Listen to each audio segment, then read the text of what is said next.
அனைவருக்கும் இனிய அன்பான காலை வணக்கம். ஆஹ் இன்றைய நாள் செய்தியாக தன்னுடைய வாழ்க்கையில் ஒரு உயர்ந்த இடத்தை அடைய வேண்டும் என்று விரும்புகிறவர்கள் யாராக இருந்தாலும் எல்லாருமே பெரிய இடத்துல வரணும் அப்படின்னு நினைப்போம். அவர்கள் ஏதாவது ஒரு விஷயத்தை எடுத்து ஃபாலோ பண்ணலாம். இந்த விஷயம் நிறைய வேண்டாம். ஒரு சிம்பிளா எடுத்துக்கிட்டோம்னா, காலையில சாப்பிட்றதுக்கு 8 மணிக்கு சாப்பிட்றோம் அப்படிங்கிற டிசைடிங் ஃபேக்டர் இருந்ததுன்னா, எப்பவும் கரெக்டா 8 மணிக்கு, எந்த சூழலிலும் என்ன ஆனாலும் சரி 8 மணினா கரெக்டா சாப்பிடணும். சாப்பிட்றதான். ஆனா 8 மணி, அந்த 8 மணியை பஞ்சுவலா ஃபாலோ பண்ணணும். அப்படி எந்த ஒரு செய்தியாவது ஏதாவது ஒன்று எடுத்துக்கணும். ஒன்று ஃபாலோ பண்ணனா ஒரு விஷயத்தை மிகச் சரியாக ஒருவர் செய்துவிட்டால் ஒவ்வொரு விஷயத்தையும் சரியாக செய்ய முடியும். அதுதான் ஒரு பானை சோற்றுக்கு ஒரு சோறு பதம் அப்படின்னு சொல்லக்கூடிய செய்தி. அதுல என்னுடைய வாழ்வில நான் ஃபாலோ பண்ற ஒரு விஷயம் என்னன்னா, எப்போதும் உண்மையை மட்டுமே சொல்லணும் அப்படிங்கிற ஒரு விஷயம் தான் நான் ஃபாலோ பண்றது. அதனால நிறைய விஷயங்கள் பாசிட்டிவாகவும் நடந்திருக்கு, நெகட்டிவாகவும் நடந்திருக்கு, எதிர்பார்த்து நடக்காமல் இருந்திருக்கு. பட் எனக்கு அதை தொடர்ந்து ஃபாலோ பண்ணும் பொழுது அதுல ஒரு திருப்தி இருக்கு. தோல்வி அடைஞ்சாலும் வெற்றி அடைஞ்சாலும் நம்ம கரெக்டா இருக்கோம், உண்மையை சொல்றோம் அப்படிங்கிறதுல ஒரு திருப்தி இருக்கு. அதுல நிறைய உதாரணங்கள் இருக்கு. அதுல பெரிய லாஸ், டவுன் டவுன் ட்ரெண்டு நிறைய இருக்கு. அதில் பர்டிகுலராக நான் சென்னைக்கு டிகிரி முடிச்சுட்டு சென்னைக்கு வரும்பொழுது என்டர்பிரனர்ஷிப்புக்கு எல்லாத்தையுமே கொடுத்துருந்தாங்க. புதிதாக தொழில் தொடங்க தொழில் முனைவோருக்கு அப்படின்னு சொல்லிட்டு இருந்தாங்க. சரி எல்லாம் போனாக்க அப்போ செலெக்ஷன் பண்ணாங்க. அதில் பிஎஸ்சி, எம்எஸ்சி, எம்ஃபில், என்டர்பிரனர் நிறைய பேர் இருந்தாங்க. ஆல் ஓவர் தமிழ்நாடு கிட்டத்தட்ட ஒரு 30 மெம்பர்ஸ் செலக்ட் பண்ணாங்க. அந்த 30ல் என்னை இன்டர்வியூ பண்ணது மரியாதைக்குரிய கிறிஸ்தாஸ் ஐஏஎஸ் அவர்கள் பண்ணாரு. இன்றைக்கும் கூட எனக்கு அவருடைய தொடர்புல இருக்கிறாரு. அவர் செலெக்ஷன் பண்ணும்போது நிறைய கேள்வி கேட்டாங்க. நான் முன்னாடி இன்டர்வியூலாம் போகும்போது நமக்கு முன்னாடி என்ன சொன்னாங்கன்னு கேட்போம் இல்லையா? அந்த மாதிரி இருக்கும்போது எல்லாருமே ரொம்ப நீட்னஸாக இருந்தாங்க. நான் ஸோ ரூரல் ஃபர்ஸ்ட் சென்னைங்கிறதுனால அந்த ஒரு பயம் கலந்த சுபாவத்தோட உட்காந்துருந்தேன். அதனால நான் முன்னாடி போயிட்டேன். பட் இருந்தாலும் பின்னாடி வந்தவங்களாம் முன்னாடி அனுப்பிக்கிட்டே இருக்கேன். ஏன்னா என்ன கேட்பாங்கன்னு தெரியாது. போயிட்டு வர்றவங்களை கேட்பேன்னா எல்லாருமே தே ஆர் வெரி ஃப்ளூயன்சி. எல்லாருமே அங்கன்னா போயிட்டு சொல்லுவாங்க, நீங்கள் எங்கேருந்து வரீங்க என்ன எல்லாம் டீட்டெயில் கேட்டேன். நான் டவுன்லேருந்து வரேன், எல்லாமே அர்பன்லேருந்து வரேன், நகர்ப்புறம் அப்படியே சொல்லிட்டு இருந்தாங்க. அப்போ இன்டர்வியூவில் போகும்போது கிறிஸ்தாஸ் சார் மற்றவங்க எல்லாருமே அவங்க மிஸ்ஸஸ் குட்சியா காந்தி ஐஏஎஸ் அவங்களும் வர்றாங்க. ஃபர்ஸ்ட் நாள் கேட்கும் பொழுது முதல் நாள், அதுக்கப்புறம் அடுத்த நாள் ஸ்டேஷனில் செலக்ட் ஆனவங்க வர்றாங்க. அப்போது என்ன இன்டர்வியூ பண்ணும்போது நீங்கள் எங்கேருந்து வரீங்கன்னு கேட்கும்போது டவுன்னு சொல்லியிருக்கலாம். ஆக்சுவலி எங்கள் ஊர் டவுன் தான், உடையார்பாளையம், அரியலூர் மாவட்டம், பேரூராட்சி. நான் என்ன சொன்னேன், நான் பட்டிக்காட்டுலேருந்து வரேன் சார் அப்படின்னு தான் சொன்னேன். அவருக்கு ஷாக் ஆயிடுச்சு. இல்லையே, அது கிராமம்னு சொல்லலாமே. என்ன கிராமம்னா ஓரளவு டீசெண்டாக இருக்கும், நான் ரொம்ப பட்டிக்காடு. அப்போ பட்டிக்காடுனா நீங்கள் இது பண்ண மாட்டீங்களா அப்படின்னு. அப்படி இல்லை. அப்புறம் அவருக்கு ரொம்ப பிடிச்சிச்சு, நானும் பட்டிக்காடு தான், வர்றவங்களாம் அப்படிதான் பேசுகிறான், நான் பட்டிக்காடு தான் அப்படின்னாரு. Okay right. அப்போ நான் நினைச்சேன் நம்மளுக்கு சீட்டு கன்ஃபார்ம் அப்படின்னு. அதே மாதிரி செலெக்ஷன்ல என்னோட சிஸ்டர் 30 பேர் என்டர்பிரனர். ஏன்னா அந்த இது கவர்மெண்ட்டே நடத்துறது. யார் அந்த கோர்ஸ் முடிக்கிறாங்களோ முடிச்ச உடனே லோன் கிடைக்கும். அந்த அந்த ஸ்கீம்ல சரி முடிச்சது. அதுக்கு ஒரு 1 வீக்ல செஷன்ஸ் ஸ்டார்ட் ஆகுது. ஓப்பனிங் செரிமனிஸ்ல மினிஸ்டர் கலந்துக்கிறாங்க. சரின்ட்டு அன்னைக்கு எல்லாருமே முன்னாடி வர சொல்லிட்டாங்க. முன்னாடி வரும்போது 9:30க்கெல்லாம் போயிட்டும் நிகழ்ச்சி நிரல் நிறைய நடந்துகிட்டு இருக்கும்போது அப்போ கிறிஸ்தாஸ் காந்தி எல்லாத்தையும் பேச சொல்லும்போது அப்புறம் என்ன கூப்பிட்டு சொன்ன, மினிஸ்டர் வர்றாரு, வரவேற்புரை நீங்க பேசுங்க அப்படின்னாரு. என்னது வரவேற்புரை? நாங்க எல்லாம் நிறைய பேர் இருக்காங்க, நமக்கு ஒன்றும் ஒத்து வராது சார் இதுக்கு அப்படின்னா. இல்லை இல்லை பரவாயில்ல, தெரிஞ்ச வரைக்கும் பேசுனேன். என்ன பேசுறது சார்னா, எல்லாரும் வருவாங்க, அவர்களே அவர்களேன்னு போட்டு வாங்க வாங்க சொல்லி முடிச்சுட்டு நன்றின்னு சொல்லி உட்காந்துரு அப்படின்னா. சரி ஒரு 5 நிமிஷம் டைம் கொடுன்னா, மினிஸ்டர் ஒரு 11:30 வராரு. 10 மணி கிளாஸ் ஸ்டார்ட் ஆகிட்டு இருக்கு. என்டர்பிரனர் எம்எஸ்எம்இயோட அது. சரின்ட்டு போட்டுட்டு மினிஸ்டர் வரும்பொழுது என்னை வரவேற்புரை ஆற்ற பேசினாங்க. அப்போ நான் பேசினேன். அதாவது, அரசியல் மூளைக்குள் புழுக்களின் போர், ஆன்மீக வீதியில் காமத்தின் தேர், உழைப்பவர்களுக்கு வியர்வையின் உப்பே ஊதியமாகிறது, படித்து முடித்தவர்களுக்கு வேலை தேடுவதே வேலையாகிறது. இந்த முறையை மாற்றி ஆற்றலை மாற்றக்கூடிய ஆற்றல் வாய்ந்த அமைச்சர் அவர்களே வருக அப்படின்னு ஒரு ஐஸ போட்டு அமைச்சர்ல இருந்து அத்தனை பேரும் கூல் கூல் ஆயிட்டாங்க. முடிச்ச உடனே ஐஏஎஸ் சொன்னாரு, உனக்கு கிளாஸ் முடியறதுக்கு முன்னாடியே லோன் சேங்ஷன் ஆயிடுச்சு அப்படின்னு ஓப்பனிங்லேயே வந்து அமைச்சர் சொன்னாரு, நீங்க எந்த ஊர்ல இருந்து வர்றீங்க, ஸோ கான்ஃபிடென்ட்டா பேசுறதுக்கு உங்களுக்கு வந்து லோன்லாம் கொடுக்கலாம், நம்பி கொடுக்கலாம்னாரு. என்னடா இப்படி பேசுறதுக்கே நம்பி லோனை கொடுக்குறீங்களா, அவன் லோனுக்கு நாயா போய் அலையிறானே அப்படின்னு நினச்சிக்கிட்டு கிளாஸ் ஸ்டார்ட் ஆச்சு. ஸோ கிளாஸ் ஸ்டார்ட் ஆனோன்னு உட்காந்து எழுத ஆரம்பிச்சா, நான் ஓப்பனிங்கில் பேசணுன்னு எல்லாரும் என்ன நினச்சிட்டாங்க, சரி ரொம்ப நல்லா படிக்கிறான் போல இருக்கு, ரொம்ப நல்லாவே நினச்சிட்டு சுற்றி என் பக்கத்தில் நிறைய பேர் உட்காந்துட்டாங்க. அங்கே கிளாஸ் செஷன்ஸ் நம்ம புதுசு இல்லையா, எஜுகேஷனோட சரி, அங்கே எக்ஸ்போர்ட்டு இம்போர்ட்டு டெபிட்டு கிரெடிட்டு பேங்க்கு அது இதுன்னு ஏகப்பட்டது ஓடிட்டு இருக்கு. நமக்கு எதுவும் ஒன்றும் புரியல. அதனால அவங்க கொடுக்குற நோட்டை மறைச்சிக்கிட்டு எழுதிட்டு இருந்தா எல்லாரும் சுற்றி நம்மளே பார்த்துக்கிட்டு சார் ப்ளீஸ் கொஞ்சம் காமிங்க, இல்லையா நான் ஒண்ணுமே எழுதலையா என்ன, அது எப்படி சொல்றது அப்படின்ட்டு, சரி என்ன பண்றது எழுதுனதை திருப்பி காமிச்சான். அவனை ஒன்றும் எழுதலையா சார், புரியலப்பா அடுத்து கொஞ்ச நேரத்துல பார்த்தா கும்பலா இருந்தவங்க எல்லாம் பக்கத்து பிரிஞ்சு போயிட்டாங்க. சரி இவன்ட்ட ஒண்ணுமே இல்லையன்ட்டு. அதுக்கப்புறம் கிளாஸ் ஸ்டார்ட் ஆன உடனே ஒருத்தர் ஆரம்பிப்பாங்க இல்லையா, எக்ஸ்போர்ட் எப்படி பண்ணணும்னு. உடனே ஒருத்தர் சொல்ல, சார் எக்ஸ்போர்ட் அமெரிக்காவுக்கு எப்படி பண்றது, ஆப்பிரிக்கான்னு ஒருத்தர் கேள்வி கேட்டுட்டே இருக்கான். யார் எந்த சப்ஜெக்ட் எடுத்தாலும் கேள்வி கேட்டுட்டே இருக்கான். எனக்கு பயங்கரமா யாரான்னு பார்த்தா லஞ்சில் போய் கேட்டோம், உங்க பேர் என்ன சார், அருணாச்சலம். அருணாச்சலம் இவ்வளவு கேள்வி கேட்குறீங்களே அப்படின்னா, இல்லை நான் 2 3 நல்ல எக்ஸ்பீரியன்ஸ். ஓகே ஓகே, எங்கே இருக்கீங்கன்னா சென்னையில் இருக்கேன். அவங்க பேக்ரவுண்டு கேட்டால் அவர் சொன்னார், அவங்க அப்பா வாத்தியார், அம்மா கவர்மெண்ட், 2 பேருமே கவர்மெண்ட்டு. அவருக்கு அப்போ தான் மேரேஜ் ஆயிருக்கு, 2 குழந்தைங்க, ஒருத்தர் பெரிய பையன், ஒருத்தன் பொண்ணு ஒன்று. அவங்க பேர் வந்து அப்போ சொன்னார் ஜெயந்தி. ஏன் ஜெயந்தி ஞாபகம் இருக்குன்னாக்க, என் கூட அந்த செட்டில் படித்தவங்க இப்போ ஐஆர்எஸ்ஸா இருக்காங்க, இந்தியன் ரெவன்யூ டிபார்ட்மெண்ட்ல இருக்கிறாங்க. அதனால ஐஏஎஸ், அந்த ஜெயந்திங்கிற பேர் ஞாபகம். சரின்னு முடிஞ்சிருச்சு.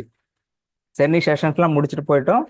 அதுக்கப்புறம் என்ன ஆயிடுச்சுன்னா, அவர் ஒரு பக்கம் யார் யார் என்னென்ன பண்ணாங்கன்னு தெரியாது, இன்னமும் ஒரு 8 9 பேர், கிட்டத்தட்ட 30 பேர்ல கான்டாக்ட்ல இருக்காங்க. ஜெயந்தி மேடம் ஐஆர்எஸ், அவங்க ஐஏஎஸ் எழுதி அந்த ரேங்க் ஃபுல்ல ஐஆர்எஸ்ஸா போஸ்டிங்ல இருக்காங்க.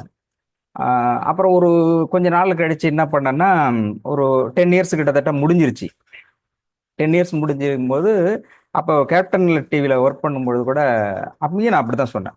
கேப்டனோட இன்டர்வியூ பண்ணும்பொழுது கூட, ஸோ உங்களுக்கு என்னென்ன தெரியும், சேனலில் நீங்கள் வர்றீங்களே என்ன தெரியும் போது, நான் ஓப்பனாக சொன்னேன், எனக்கு எதுவுமே தெரியாதுன்னு தான் சொன்னேன். எனக்கு எதுவுமே தெரியாது அதை பற்றி, பட் ஆனால் ரைட் அப்ஸ் என்னால் எழுத முடியும் அப்படின்னு சொன்னேன். சார் அவருக்கு ஒரு பிலீனஸ் இருக்குது, கொடுத்துருந்தாரு. ஸோ எதுக்கு சொல்கிறேன்னா, எந்த இடத்துட்ட போனாலும் எனக்கு என்ன தெரியுதோ தெரியுதுன்னு சொல்லும், தெரியலன்னா தெரியலன்னு சொல்லிடும். ஸோ அது என்ன இது போய் சொன்னால் கிடைச்சிரும்னா நிறைய இது கிடைச்சிருக்கும், பட் அதில் எனக்கு திருப்தி இல்லை. நான் உண்மை சொல்லிகிட்டே இருக்கிறதுனால நிறைய விஷயங்கள் எனக்கு பாசிட்டிவாக நடந்துட்டு இருக்கு. உண்மை சொல்றதுனால ஈவன் தோ தலைக்கு தெரியும் அவர் நம்ம ஜெகதீசன் சாருக்கு, டில் நவ் அரசியல் கட்சியோட தலைமையில் ப்ரொமோஷன், அரசியல் அதாவது எலெக்ஷனுக்கு ப்ரொமோஷன் எப்படி பண்றது அப்படிங்கிறது எனக்கு தெரிஞ்சு இந்த எலெக்ஷன் வர எலெக்ஷன் 5000 கோடியிலேருந்து 10,000 கோடி ரூபாய் கிட்டத்தட்ட ப்ரொமோஷனுக்காக மட்டுமே செலவு செய்யப்படும். சரி என்ன வேணாலும் பேசி எப்படி வேணாலும் சம்பாதிக்கலாம், நிச்சயமா எடுக்க முடியும், எல்லா தலைமை கூடயும் பேசலாம், நிச்சயமா கேப்ஷன் கொடு. என்னோட ப்ளஸ் பாயிண்ட்டுங்கிறது கேப்ஷன், 2 வரியில வந்து கேப்ஷன் சொல்ற கூடல எனக்கு என் மேல நம்பிக்கை இருக்கு. ஆனால் அதை நான் பண்றதில்லை. ஏன்னா உண்மைக்கு மாறா ஒரு விஷயத்த செய்யறதுலங்கிறது எனக்கு எப்பவுமே உடன்பாடு இல்லை. ஒரு 10 இயர்ஸுக்கு அப்புறமேட்டுக்கு எம்எஸ்எம்இல அப்புறம் கேப்டன்ல சீனியர் பொலிட்டிக்கல் கரஸ்பாண்டன்ட் ஆகிட்டு இருக்கும் பொழுது, எம்எஸ்எம்இயோட டைரக்டரா வந்து சிவஞானம் சார் டெல்லியில இருந்து ப்ரொமோஷனா இங்க வர்றாரு. அவரை இன்டர்வியூ பண்ணிட்டு 2 3 இன்டர்வியூலாம் பண்ணும்பொழுது அப்ப என்ன சொல்றாரு, நீங்க வந்து எம்எஸ்எம்இக்கு சீஃப் கெஸ்டா வாங்க அப்படின்னு சொன்னாரு. சரி எம்எஸ்எம்இ கிளாஸுக்கு சீஃப் கெஸ்டா போறேன். சீஃப் கெஸ்டா போயிட்டு என்னோட sessions 5 o'clock guest of honour வருது. நான் ஸ்பீச் கொடுக்கறதுக்கு போயிட்டு ஃபர்ஸ்ட் கொஸ்டின்ஸ் எப்பயுமே நான் எல்லாம் நான் ப்ரிப்பேர் பண்ணிட்டு போனாலும் கூட எதிரே யார் இருக்காங்களோ அவங்களுக்கு என்ன விருப்பமோ அதுக்கு தகுந்த மாதிரி தான் நான் என்னுடைய பேசுறது வழக்கம். அப்போ நான் கேட்டேன், what is the basic qualification of entrepreneur அப்படிங்கிறத கேட்டேன். அப்போ உடனே ஒருத்தர் கை தூக்குனார். சார் நான் சொல்றேன்னு, யார் உங்க பேர் சொல்லுங்கண்ணா. அருணாச்சலனார். அருணாச்சலமா இன்னும் இங்க உட்காந்துருக்கு எனக்கு தெரியுது. ஏற்கனவே ஃபர்ஸ்ட் நம்ம செஷன்ல உட்காந்த ஆளுன்னு. ஆனா அவருக்கு என்ன தெரியல, ஏன்னா எங்க ஊர்லயே நான் சேனல்ல இருக்கும்போது தெரியாது, கோட் ஷர்ட் அந்த ரேஞ்சில் போகும்போது தெரியாது, நார்மலா இருக்கிறது அதுக்கு நிறைய டிஃபரன்ஸ் இருக்கும்.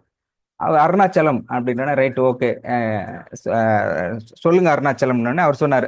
இந்த மாதிரி அவருக்கு நான் வந்து 10 வருஷத்துக்கு முன்னாடியே இருக்கும் போதே கேள்வி கேட்டுட்டு இருந்தாலு பதில் சொல்லு. இப்ப என்ன இன்னும் ட்ரைனிங் எக்ஸ்பர்ட் அடிச்சு விடுறாரு அவர் பட்டிக்கு. எக்ஸ்பர்ட் என்னன்னா இம்போர்ட் எப்படி பண்ணும், அப்படி பண்ணும், இப்படி என்டர் பண்ண இப்படி பண்ணும், சக்சஸ் பண்ணணும்னு பயங்கரமா இருக்கு. அப்புறம் நான் சொன்னேன், அஹ், இதெல்லாம் சொல்றீங்களே, அஹ், இதெல்லாம் பண்றதுக்கு பேசிக்கா வந்து இந்த அஸ்ட்ராலஜிலாம் கொஞ்சம் தெரிஞ்சா இன்னும் நீங்க சூப்பரா இருப்பீங்க அப்படின்னு. அப்படியா? ஆமா. எனக்கு கொஞ்சம் அஸ்ட்ராலஜி தெரியும். சரி சொல்லுங்க சார். நான் சொன்னேன், அஹ், ஒரு 10 12 வருஷத்துக்கு முன்னாடி நீங்க ஒரு ட்ரைனிங் ஆயிருக்கணுமே அப்படின்னா, ஒரு ஒரு 12 வருஷம் உங்களுக்கு ட்ரைனிங் இருந்திருக்கணுமே என்ன, ஏன்னா 10 வருஷத்துக்கு முன்னாடி நான் பாத்துருக்கேன்ல. ஆமா சார் கரெக்ட் தான் அப்படின்னாரு. Right okay. அப்புறம் சொன்னேன், 10க்குள்ள ஏதாவது ஒரு நம்பர் சொல்லுங்க அப்படின்னா. ரெண்டுன்னாரு. உங்களுக்கு 2 குழந்தைங்க இருக்கணுமே. ஆமா சார். ஆமா சார், அங்க இருக்கிறவங்களுக்கு ஆச்சரியமா போயிடுச்சு. ஒருவேளை உண்மையிலேயே எனக்கு அஸ்ட்ராலஜி தெரியுமோன்னுட்டு பயங்கரமா கைத்தட்ட ஆரம்பிச்சிட்டாங்க. அப்புறம் நான் சொன்னேன், நான் எழுச்சி கொஞ்சம் முன்னாடி வந்தீங்கன்னா உங்களை பத்தி இன்னும் நான் பூர்வீகமா சொல்லுவேன்னா முன்னாடி வந்தாரு.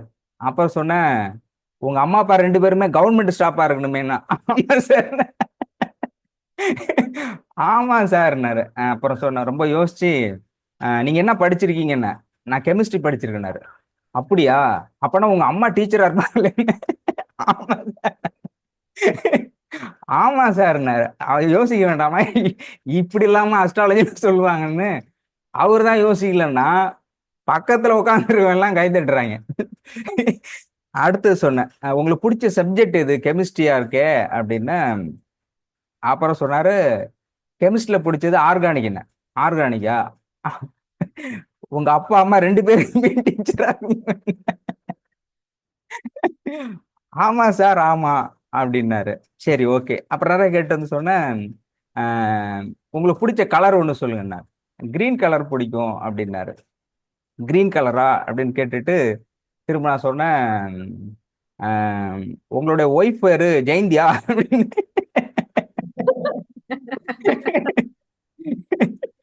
அவ்வளவுதான். எல்லாருமே பயங்கரமா கைத்தட்ட ஆரம்பிச்சிட்டாங்க.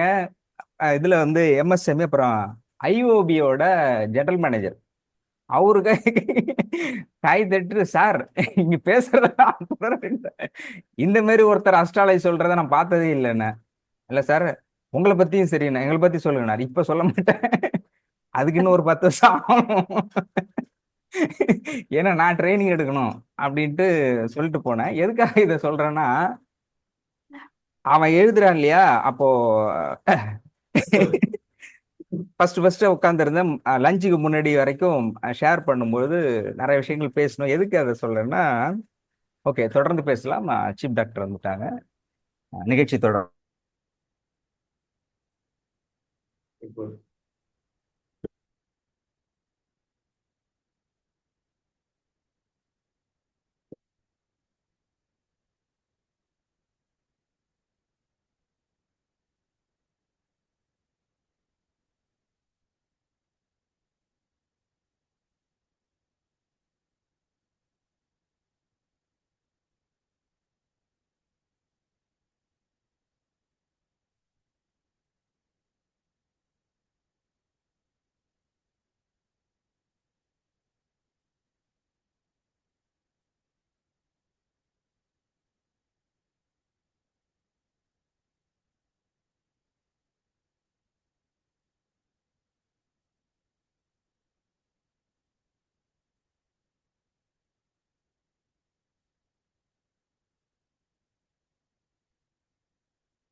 அனைவருக்கும் வணக்கம். அனைவருக்கும் வணக்கம். இன்னைக்கு முன்னாள் கணவன், மனைவி, முன்னாள் காதலன், காதலி திருமணத்திற்காக பெண் அல்லது மாப்பிள்ளை தேடும் பொழுது நிராகரிக்கப்பட்டவர்களிடம் மன்னிப்பு கேட்கறது, கொடுக்கறது எப்படி அப்படின்றத பத்தி பார்ப்போம். பொதுவாக வாழ்க்கையில திருமணம்ன்றது மிக முக்கியமான ஒரு நிகழ்வு. அப்பா அம்மா உறவுக்கு அடுத்த உறவு திருமண உறவு அப்படின்றது பெட்டர் ஆஃப்னு சொல்லுவோம். வாழ்க்கையில அப்பா அம்மாவுடைய ரோல் அரௌண்ட் ஒரு 25 இயர்ஸ் ஆவரேஜா முன்ன பின்ன, ஆண்களுக்கும் சரி பெண்களுக்கும் சரி அப்பாவுடைய அம்மாவுடைய ரோல் பெரும்பாலும் ஒரு 25 இயர்ஸோட முடிஞ்சிடும். அதுக்கு பிறகு வாழ்நாள் முழுவதும் தொடர்கின்ற உறவு திருமண உறவு தான். கணவனுக்கு மனைவியும் மனைவிக்கு கணவனும் அந்த உறவு தான் வாழ்நாள் முழுவதும் இருக்கக்கூடியது. பெற்றோர்களுடைய உறவு ஒரு பகுதியோடு நின்றுடுது. அதுக்கு பிறகு இந்த உறவுல நாம எப்படி செலெக்ஷன் பண்ணி நாம அலையன்ஸ் செலக்ட் பண்றோன்றதை பொறுத்து, சரியான கணவனோ சரியான மனைவியோ நம்ம லைஃப்ல அமையலைன்னா வாழ்க்கை நரகம் தான். அது சாதாரண குடிமகன் இருந்து பில்கேட்ஸ் வரைக்கும், சாதாரண குடிமகன் இருந்து பில்கேட்ஸ் வரைக்கும். பில்கேட்ஸும் அவர் ஒய்ஃபை டைவர்ஸ் பண்ணிட்டார், கேள்விப்பட்டிருப்பீங்கன்னு நினைக்கிறேன். அவர் ஏன் டைவர்ஸ் பண்ணணும்? டைவர்ஸ் பண்ணணும்னா நிறைய காரணங்கள் இருக்கு, நிறைய காரணங்கள் இருக்கு. அவர் உலகத்திலே மிகப்பெரிய கோட்டீஸ்வரர், அவங்களுக்கு எந்த குறையும் கிடையாது. பணம் இருந்தா போதும், பணம் பணம் பணம் நம்ம நினைக்கிறோம். பணம் இருந்தா போதும், வாழ்க்கையில சந்தோஷமா இருக்கும், ஹாப்பியா இருக்கும்னு நினைக்கிறோம். பட் அது உண்மை இல்லைன்றது வேற சமாச்சாரம். அது பார்ஷியல் உண்மைதான், முழுக்க முழுக்க உண்மை கிடையாது. பணம் இருந்தா போதும், எனக்கு எல்லாமே ஹாப்பியா இருக்கும், சந்தோஷமா இருக்கும். பணம் இருந்தா ஏன் அவங்க ஒய்ஃபை டைவர்ஸ் பண்றாரு, ஒய்ஃபும் ஹஸ்பண்டை டைவர்ஸ் பண்ணிக்கிறாங்க. மிகப்பெரிய பணக்கார், உலகத்திலே பெரிய பணக்கார் பில்கேட்ஸ். ஏன் அப்ப எங்கேயோ ஒரு இடத்துல இடிக்குதாங்க மேட்ரு, அதனால டைவர்ஸ் பண்ணிக்கிறாங்க. அப்போ இந்த டைவர்ஸ் எல்லாம் பண்ண வேண்டாம்னு நிறைய டைம் சொல்லியிருக்கோம். இறைவன் போட்ட முடிச்சு அது. எங்கேயோ ஒரு இடத்துல பொறுக்குறீங்க, எங்கேயோ ஒரு இடத்துல வாழ்றோம், எங்கேயோ இடத்துல கல்யாணம் முடிக்கிறோம். ஸோ கணவன் போட்ட முடிச்சு, மனைவி போட்ட முடிச்சுன்றது நீங்க பாஸ்ட் லைஃப்ல பல ஜென்மங்களா போட்டு வரீங்க. நீங்க இந்த ஜென்மத்துல செலக்ட் பண்ணல. நீங்க நினைக்கிறீங்க இந்த ஜென்மத்தில் நான் செலக்ட் பண்ணேன் ஹஸ்பண்டு, இந்த ஜென்மத்தில் நான் ஒய்ஃபை செலக்ட் பண்ணேன் அப்படின்னு நீங்க நினைக்கிறீங்க. அப்படிலாம் கிடையாது. அது பல பிறவிகள்ல செலக்ட் பண்ணிட்டு வரீங்க. பல பிறவிகள்ல நாமளும் அவங்க தொத்திட்டு வரோம், அவங்க நம்மளை தொத்திட்டு வராங்க. ஸோ இந்த பிறவிகள் அதுக்குண்டான இன்சிடென்ட்ஸ் எல்லாம் நடக்கும், கரெக்டாக மேட்ச் ஆகும். ஸோ இதில் நம்ம ஏதாவது தப்பு பண்ணிட்டோம் அப்படின்னா, அது due to our past life காரணம் தப்பு பண்ணிட்டோம்னா அவருடைய பின்னுடைகள் ரொம்ப மோசமா இருக்கும். ஆனால் செலக்ட் பண்ண முடிஞ்ச வரைக்கும் கரெக்டாக ட்ரை பண்ணி செலக்ட் பண்ணுங்க.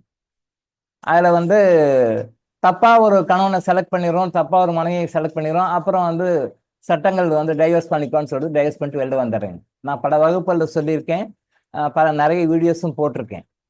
அதாவது டைவர்ஸ்ன்றது ஒரு சொல்யூஷன் கிடையாது.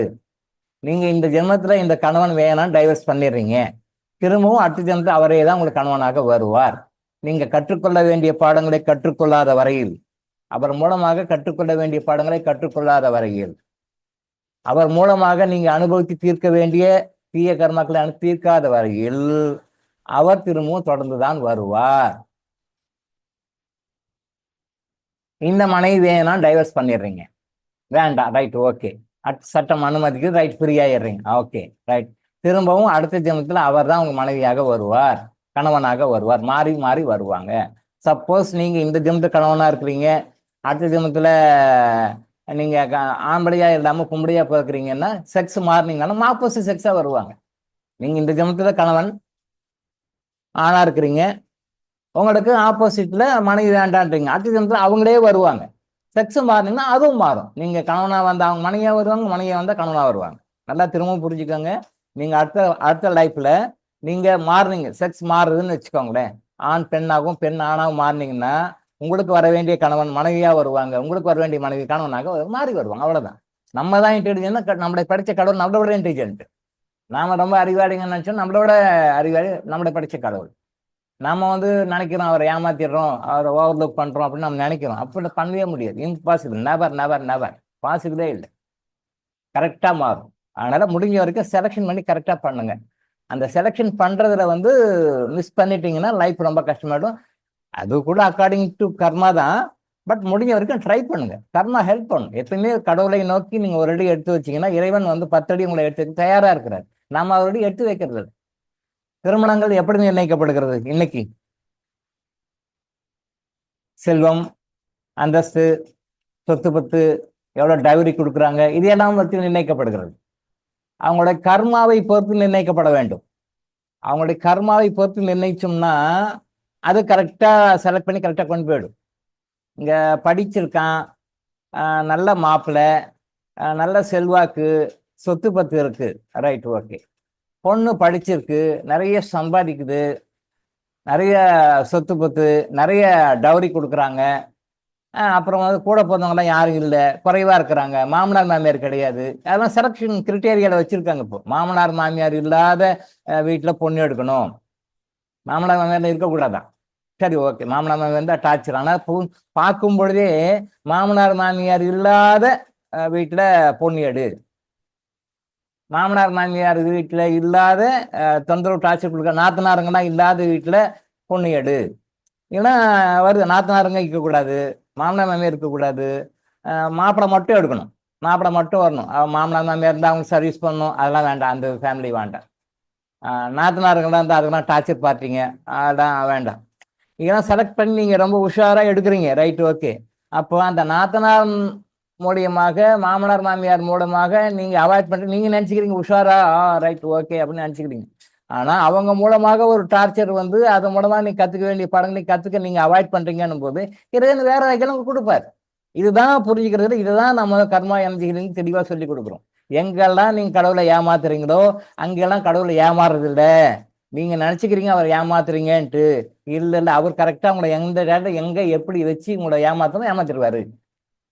அவர்கிட்ட வந்து உங்கள் பாட்சாலாம் படிக்காது, உங்கள் வித்தையெல்லாம் அவர்கிட்ட படிக்காதுன்னு தான் கர்மா எனர்ஜின்னு சொல்லி கொடுக்கும்.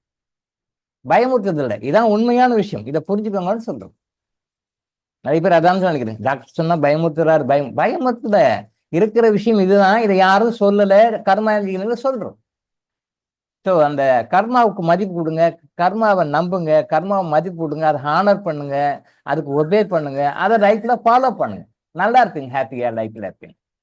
ஸோ அப்போ அந்த டைவர்ஸ் பண்றது முடிஞ்ச வரைக்கும் அவாய்ட் பண்ணிடுங்க. இதுக்கு நிறைய கிராஸ் கொஸ்டின்ஸ் எல்லாம் இருக்கு. அந்த கேஸ் இப்படி நடந்தது, இந்த கேஸ் இப்படி நடந்தது, இதுக்கு ஆன்சர் பண்ணுங்க, இதுக்கு ஆன்சர் பண்ணுங்கன்னு நிறைய சொன்னாங்க. லாஸ்ட் மந்த் கூட 2-3 கேஸ் சொன்னாங்க. ஆன்சர் பண்ண டைம் இல்லை. பின் வரும் காலங்களில் அதுக்கு நம்ம விளக்கம் சொல்லுவோம். அது சரிதானா, தவறுதானா, உலகமெல்லாம் இதை நியாயம்னு சொல்லுது, உலகமெல்லாம் இது தப்புன்னு சொல்லுது, இந்த கேஸ் இது இப்படிதானா, இது இப்படிதானா நிறைய கேட்டாங்க. ஆன்சர் பண்ணதான் நேரம் இல்லை. ஃபியூச்சரில் ஆன்சர் பண்ணுவோம். நீங்கள் ஒரு கிளாரிட்டி வந்துட்டீங்கன்னா அதில் டவுட் வராது. உங்களுக்கு கிளாரிட்டி வராத வரைக்கும் நமக்கு ஆசிலேஷன் இருக்கும். அடுத்தடுத்த வகுப்புகளில் நீங்கள் தொடர்ந்து வரும்பொழுது, பயணிக்கும் பொழுது உங்களுக்கு அது புரியும், தானாகவே உங்களுக்கே புரியும். சொன்னால் தயவு செய்து வந்து டைவர்ஸ் பண்ணாதீங்க, டைவர்ஸ் பண்ணுறதுக்கு உறுதுணையாக இருக்காதீங்க, டைவர்ஸ் பண்ணுறதுக்கு எந்த காலத்தையும் சப்போர்ட் பண்ணாதீங்க. முடிஞ்ச வரைக்கும் நீங்கள் கல்யாணம் பண்ண அந்த ஹஸ்பண்டோட அந்த ஒய்ஃபோட எப்படியோ ஒன்று மாறடிச்சுட்டு இருங்க. அப்படியே காலத்தை தள்ளுங்க. உங்களுக்கு பிடிக்கலையா ஒதுங்கி கூட கம்மன் இருந்துருங்க. உங்களுக்கு பிடிக்கலையா ஒதுங்கி கூட கம்மன் இருந்துருங்க. அவங்களுக்கு ஆப்போசிட்டா எந்த வேலையும் செய்யாதீங்க. அவங்களோட ஆடு வச்சு கொள்றது, ஆடு வச்சு அடிக்கிறது, அப்புறம் வேற மாதிரி நெகட்டிவான விஷயங்கள்லாம் பண்றது, ஆப்போசிட்டா பண்றது, அது மாதிரிலாம் பண்ணாதீங்க. உங்களுக்கு பிடிச்சா சேர்ந்து வாழுங்க, புரியலன்னா கம்மன் ஒதுங்கி கம்மன் இருந்துருங்க, அவ்வளவுதான். நீங்க வேற அவங்ககிட்ட அந்த ஃபைட் எல்லாம் பண்ணாதீங்க. ஸோ டைவர்ஸ் பண்ணிட்டோன்னு ஒரு திருமணம் பண்ணிக்கிறதோ, ஒரு கணவனோ மனைவியோ பண்ணிக்கிட்டாலும் அந்த யாரு டைவர்ஸ் பண்ணீங்களோ அவங்ககிட்ட இருந்து உங்களுக்கு நெகட்டிவ் எனர்ஜி எப்பப்போ வந்துகிட்டே இருக்கும். நீங்க நினைப்பீங்க நான் பண்ணிட்டேன், நான் இப்ப நாடு விட்டு நாடு வந்துட்டேன், நான் கல்யாணம் பண்ணி நிம்மதியா இருக்கிறேன் நீங்க நினைக்கிறீங்க. அது ஆணாக இருந்தாலும் சரி, பெண்ணாக இருந்தாலும் சரி, உலகத்துல அவங்க திரும்பவும் கல்யாணம் பண்ணி எங்கேயோ ஒரு இடத்துல இருந்தாலும் எப்பயாவது உங்களை பத்தி நினப்பு வரும்போது அந்த தாட் ஃபார்ம் நீங்க உலகத்துல எந்த மூலம் இருந்தாலும் வந்து உங்களை தாக்கும். நீங்க எந்த கணவனோட எந்த மனைவியோட மாறி நீங்க வாழ்ந்தாலும், அரசாங்கம் அங்கீகரித்தாலும், நீங்க சட்டப்படி பிரிஞ்சு வேற கல்யாணம் பண்ணிக்கிட்டாலும் கூட மனித சட்டம் தான் அதை அலோவ் பண்ணதோட இறை சட்டம் அதை அனுமதிப்பதில்லை. அப்ப அவங்க ஏதாவது உங்களை பத்தி ஏதாவது ஒரு நினப்புல நினைப்பாங்க, ஏதாவது என்னை இப்படி பண்ணிட்டாங்க, என்னை இப்படி செஞ்சிட்டாங்க அப்படின்னு சொல்லிட்டு ஒரு முன்னாள் மனைவி நினைப்பாங்க, இல்லை என்னை இப்படி பண்ணிட்டாரு இப்படி செஞ்சிட்டாரு அப்படின்னு சொல்லிட்டு முன்னாள் கணவன் நினைப்பாரு. அந்த தாட் ஃபார்ம் கரெக்டா உங்க சோலார் பிளக்ஸஸ்க்கு வரும். உங்க சோலார் பிளக்ஸஸ் கரெக்டா இங்கே வரும். சோலார் பிளக்ஸஸ்க்கு வந்துட்டு அதுக்கு பிறகு மற்ற சக்கரங்களுக்கு போயிட்டு அதுக்குண்டான பிரச்சனைகளை, அதுக்குண்டான சூழ்நிலைகளை, நெகட்டிவான சூழ்நிலை கொடுத்து உங்களுக்கு ஏதாவது வகை துன்பங்களை கொடுக்கும். அதனால தான் நாம வந்து இந்த மன்னிப்பு கேட்கறதுல வந்து முன்னாள் கணவன் முன்னாள் மனைவிக்கு மன்னிப்பு கேட்கணும்னு சொல்ற காரணம் வந்து அதுதான். ஏன்னா கட் பண்றதுக்கு இல்லை, அந்த எத்திரிக் கார்டை கட் பண்றதுக்கு இல்லை, அந்த கார்டை வந்து நியூட்ரலைஸ் பண்ணி பெர்மனண்டா வராம இருக்கிறதுக்காக உங்களுக்கு சொல்றேன். அதே மாதிரி இந்த கல்யாணம் ஆகலை எனக்கு அப்படின்னு சொல்லிட்டு ஆண்களும் வராங்க, எனக்கு இவ்வளவு வயசாகி சரியான பெண் கிடைக்கல, எனக்கு இவ்வளவு நாள் ஆகியும் சரியான மணமகன் கிடைக்கலன்னா வருவாங்க. அவங்கள கிளைர்வாயன்ஸ்ல பார்க்கும்போது என்ன விஷயங்கள் தெரிஞ்சுக்கிட்ட ஒரு விஷயம் என்ன அப்படின்னா, இந்த பெண் பார்க்கும் படலம் மாப்பிள்ளை பார்க்கும் படலம் இருக்கு இல்லையா, அந்த பார்க்கும்போது சில பேர் ரிஜெக்ட் பண்ணிட்டு வந்துருவாங்க, சில காரணங்களா ரிஜெக்ட் பண்ணிட்டு வந்துருவாங்க. அப்ப அந்த ரிஜெக்ட் பண்ணிட்டாக்க ரைட் ஓகே ரிஜெக்ட் பண்ணிடுறாங்க, ஒரு யாரோ பொண்ணையும் மாப்பிள்ளையும் கல்யாணம் பண்ணிட்டு வந்துடுறாங்க, ஓகே. பட் அந்த ரிஜெக்ட் பண்ணாங்க பாத்தீங்களா, அந்த சம்பந்தப்பட்ட அந்த பெண்ணினுடைய அல்லது மாப்பிள்ளையினுடைய அல்ல அவங்க ஃபேமிலி கிட்ட உங்களுக்கு ஒரு கார்டு வந்துட்டு இது பல வருடங்களுக்கு பின்னாடி பல பிரச்சனைகளாக நம்ம வரும்போது அவங்க ஆறாவது ஸ்கேன் பண்ணி பார்க்கும்பொழுது கிளைர்வாயன்ஸ்ல பார்க்கும்போது தெரியுது.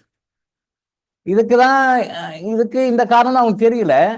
ஆனா அவங்கள வந்து ரெவியூ பண்ணி ஆறாவது ஸ்கேன் பண்ணி பார்க்கும்போது கிளைர்வாயன்ஸ்ல பார்க்கும்போது என்ன கன்ஃபார்ம் ஆகுதுன்னா, இவங்க வேண்டாம் ரிஜெக்ட் பண்ண அந்த பொண்ணு வீட்டுல இருந்து மாப்பிள்ள இருந்து வர நெகட்டிவ் எனர்ஜி தொடர்ந்து வந்துகிட்டே இருக்கு, தெரியல.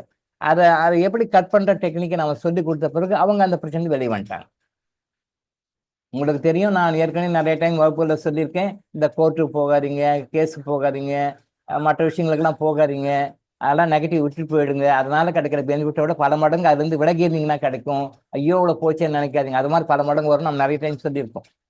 அதே மாதிரி திருமண வாழ்க்கையினுடைய சந்தோஷத்துல ஹாப்பியில அவங்களுடைய வாரிசுகளுடைய ஹாப்பியில பார்த்தோம் அப்படின்னு சொன்னா, நீங்க பொண்ணு பார்த்து நீங்க வேண்டான்னு சொல்லிட்டு வந்துட்டு இருக்கீங்க பல காரணங்களால, நீங்க மாப்பிள்ளை பார்த்து பல காரணங்களால வேண்டான்னு சொல்லிட்டு வந்துட்டு இருக்கீங்க.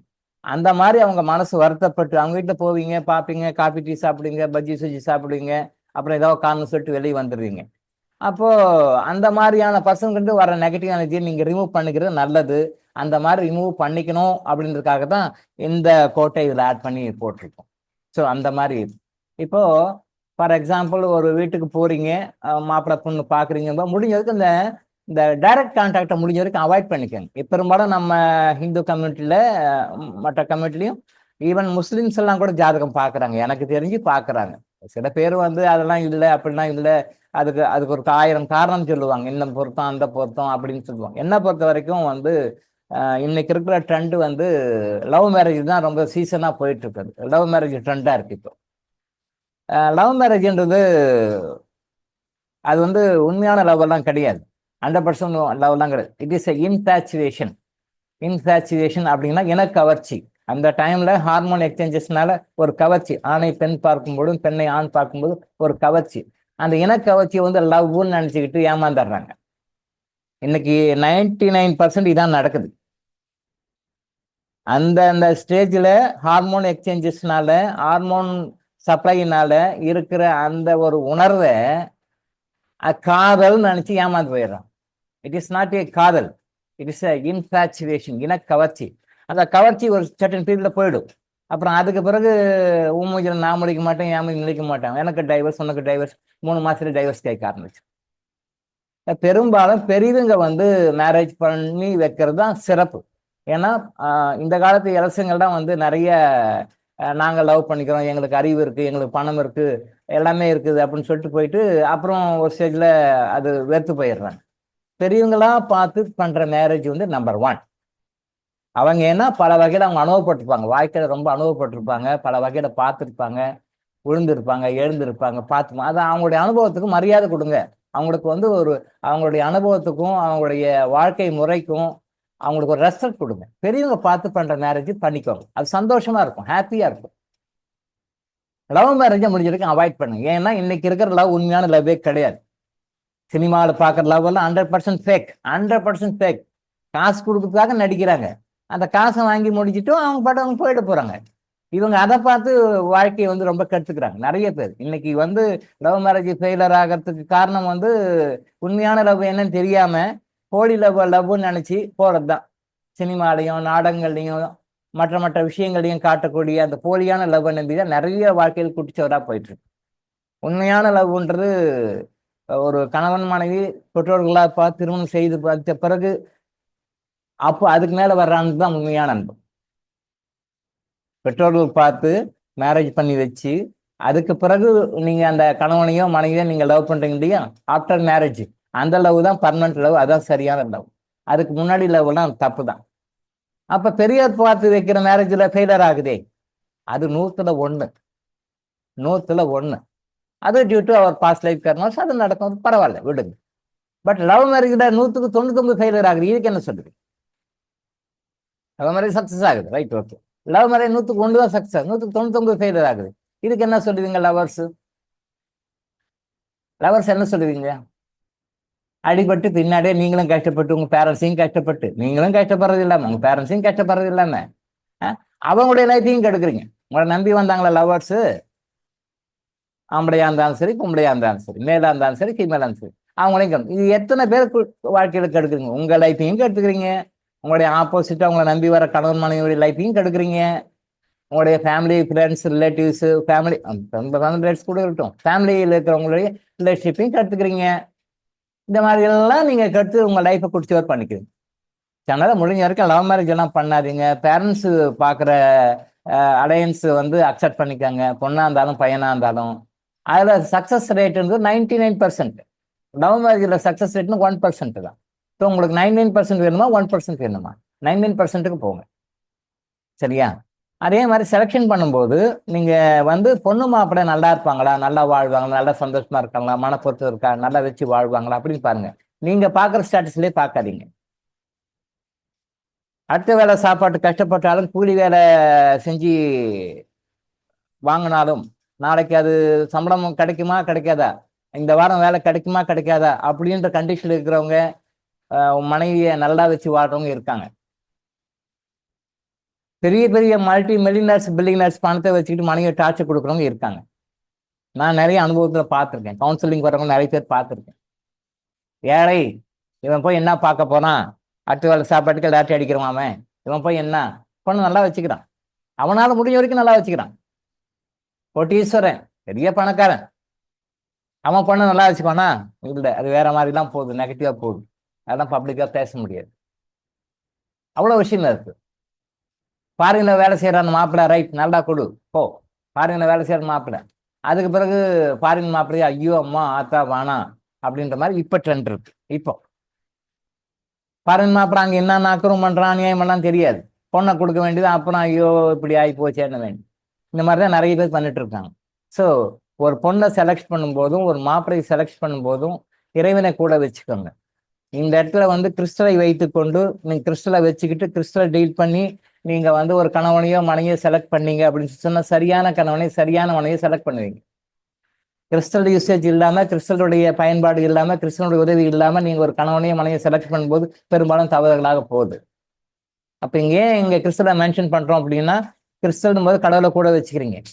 அப்ப கிறிஸ்டலை கூட வச்சுட்டு பார்க்கும்போது நீங்க ஒரு பெண்ணையோ மாப்பிள்ளையோ செலக்ட் பண்றன்ற அந்த விதம் வந்து மாறும், அந்த பார்வை மாறும். நிறைய பேர் டவுரிக்காக போய் பொண்ணை எடுத்துட்டு அப்புறம் அந்த பொண்ணு வந்த உடனே ஐயோ அந்த பொண்ணு 3 மாசத்துக்கு தண்ணி கொடுத்தனும் போயிடுச்சு அப்படின்னு சொல்லிட்டு நிறைய பேர் புலம்புறவங்க நான் பார்த்துருக்கேன். நிறைய பேர் புலம்புவாங்க, பார்த்துருக்கேன். அது இந்த சவுத் சைடில் சேலத்துக்கு அந்த பக்கம் போயிட்டீங்கன்னா நிறைய டவுரி கொடுப்பாங்க. நார்த் இந்தியாவாக நார்த் தமிழ்நாடை கம்பேர் பண்ணும்போது சவுத் தமிழ்நாட்டில் டவுரி ரொம்ப ஜாஸ்தி. அப்போ நார்த் தமிழ்நாட்டில் பொண்ணு எடுத்தா டவுரி கம்மியாக கிடைக்கும், அதெல்லாம் அப்படி என்ன போய் பண்ண போகிறாங்க மாப்பிள்ளைக்கு அப்படின்னு சொல்லிட்டு சவுத்தில் போய் நிறைய பேர் எடுப்பாங்க. நான் பார்த்துருக்கேன், நிறைய பேர் வருவாங்க, கவுன்சிலிங் வருவாங்க. சவுத்தில் போனால் சவரன் கிடைக்கும், நிறைய ஃபெசிலிட்டிஸ் கிடைக்கும், நிறையா கிடைக்கும். ஆனால் வந்து ஒரு 3-4 மாதத்துல டோட்டலாக கட் பண்ணி வெளியே போயிடுவாங்க. அப்புறம் அதுக்கு பிறகு அந்த புகுந்த வீட்டு கம்யூனிகேஷனே இருக்காது, கட் பண்ணி விட்டுருவாங்க. அப்புறம் புலம்புவாங்க, டாக்டர் இந்த மாதிரி ஆகிப்போச்சு டாக்டர், நான் ஏதோ போனேன் பார்த்தேன், நல்லா டவுரி போட்டு நல்லா பண்ணாங்க, ஆனால் இப்போ பொண்ணு வீட்டார் வந்து கம்யூனிகேஷன் எதுவுமே இல்லை. அதுவும் ஒருத்தர் சொன்னாங்க, கல்யாணம் பண்ணி அந்த பொண்ணு வந்த பிறகு அடுத்த ஒரு 3 மாசத்துல மகன் வந்து டோட்டலாக அப்ஸ்டாண்டிட்டி ஆயிட்டான், எங்கே போனானே தெரியல, பேரண்ட்ஸ் கிட்டே கம்யூனிகேஷனே இல்லை. இது கேட்கும்போது மனசுக்கு ரொம்ப வருத்தமா இருந்தது. நல்ல ஃபேமிலி, நல்லா படிச்ச வைக்க புள்ள, ஒரே பையன், நல்லா படித்து வச்சிருக்காங்க, நல்லா பண்ணியிருக்காங்க, டவுரிக்காக போய் கல்யாணம் பண்ணி வச்சுட்டாங்க, ரைட், ஓகே, நல்லா இருந்தாங்க ஒரு 3 மாசம் 4 மாசம். அப்புறம் தனி கொடுத்தனம் போயிட்டாங்க. அப்போ தனி கொடுத்தனம் போன பிறகு கம்யூனிகேஷனே கிடையாது. அவன் அந்த மகன் என்ன பண்றான், அப்பா அம்மாவை தனியா கம்யூனிகேஷனே இல்லாம கட் பண்ணிட்டான். இவனுடைய போன் நம்பரும் கட் பண்ணிட்டான், எல்லாம் மாத்திட்டான். இவன் எங்க இருக்கான் புள்ளன்னு அந்த அப்பா அம்மாவால கண்டுபிடிக்க முடியல. எங்க இருக்கான்னு அப்பா அம்மாவால கண்டே பிடிக்க முடியுது. அந்த அளவுக்கு டோட்டலா அவங்க கம்யூனிகேஷன் வேணான்னு சொல்லிட்டு போயிட்டாங்க. இப்ப நினைச்சு பாருங்க, இந்த மாதிரி நிறைய கேசஸ் இருக்கு. அதை பத்தி பேசினா இன்னும் 10 கிளாஸ்க்கு நிறைய பேசலாம். அதை நம்ம அதோட நிறுத்திக்கும், நம்ம சப்ஜெக்ட் வருவோம். அதனால அந்த பொண்ணு மாப்பிளை தேடும் பொழுது முடிஞ்ச வரைக்கும் கிறிஸ்டல் யூசேஜை வச்சு கிறிஸ்டலோட பாருங்க. அப்புறம் வந்து எவ்வளோ முடிஞ்ச வரைக்கும் நீங்க அங்க டைரக்டா போகாம ஜாதகத்தை பாக்குறீங்க, தரவா பாக்குறீங்க, மற்ற வகையில் செலக்ட் பண்ணி ஃபில்டர் பண்ணி பாருங்க.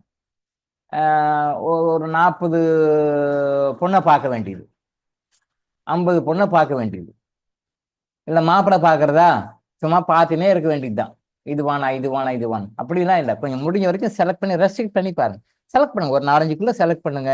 முடிஞ்ச வரைக்கும் அரஸ்டப்ல பாருங்க. போய் பார்த்தா டக்குன்னு முடிக்கிற மாதிரி உங்களுக்குள்ளவே நல்லா ஒரு ஜோதிடருக்கு 4 ஜோதிடர் பாருங்க. ஒரு நீங்க செலெக்ஷன் பண்ண என்னென்ன மாதிரி முறைகள் வச்சிருக்கீங்களோ அந்த முறைகள் எல்லாம் பாருங்க. என்னுடைய ரெஸ்பெக்ட் என்ன நான் ரெக்கமெண்ட் பண்ணுவேன்னா, கிறிஸ்டல் யூசேஜ் பண்ணிக்கோங்க. கிறிஸ்டல் யூஸ் பண்ணிட்டு நீங்க செலக்ட் பண்ணீங்க அப்படின்னு சொல்லி சொன்னா அது வந்து ரொம்ப கரெக்டா இருக்கும், அக்யூரேட்டா இருக்கும், தவறாது, கரெக்டா செலக்ட் பண்ணி போயிடுங்க. அவங்களுடைய கர்மாவுக்கு உகந்த பொண்ணுன்னு ஒன்று இருக்கும், அவங்களுடைய கர்மாவுக்கு ஏற்ற மாப்பிள்ளைன்னு ஒன்று இருக்கும். அந்த மாப்பிள்ளையை கரெக்டாக செலக்ட் பண்ணிக்கேன். திரும்பவும் நான் இங்கே அனலைன் பண்ணிக்க வேண்டிய விஷயம், கிறிஸ்டலை யூஸ் பண்ணிக்கிட்டு நீங்க ஒரு வரன் பார்க்க போகும் பொழுது நீங்க வரன் பார்க்கின்ற அந்த கோணங்கள் வந்து மாறிடும். எந்த கோணத்துல பார்த்தா சரியான ஒரு மணமகனையோ, எந்த கோணத்துல பார்த்தா சரியான மணமகளையோ நீங்க செலக்ட் பண்ணீங்களோ அந்த கோணத்துல பார்ப்பீங்க. அதனுடைய உதவி இல்லைன்னா நீங்க நம்ம நினைச்சிட்டுங்க, என்னுடைய படிப்பு, என்னுடைய வருமானம், என்னுடைய தொழில், என்னுடைய அந்தஸ்து, என்னுடைய ஸ்டேட்டஸ் அப்படின்னு சொல்லி நீங்க பார்த்துக்கிட்டு அதுக்கு மாதிரி போய் மாட்டிக்குவீங்க. மணப்பெண் பார்த்தாலும் சரி, மாப்பிள்ளை பார்த்தாலும் சரி, அந்த மாதிரி போய் மாட்டிக்காம கேர்ஃபுல்லா பார்த்து செலக்ட் பண்ணுங்க.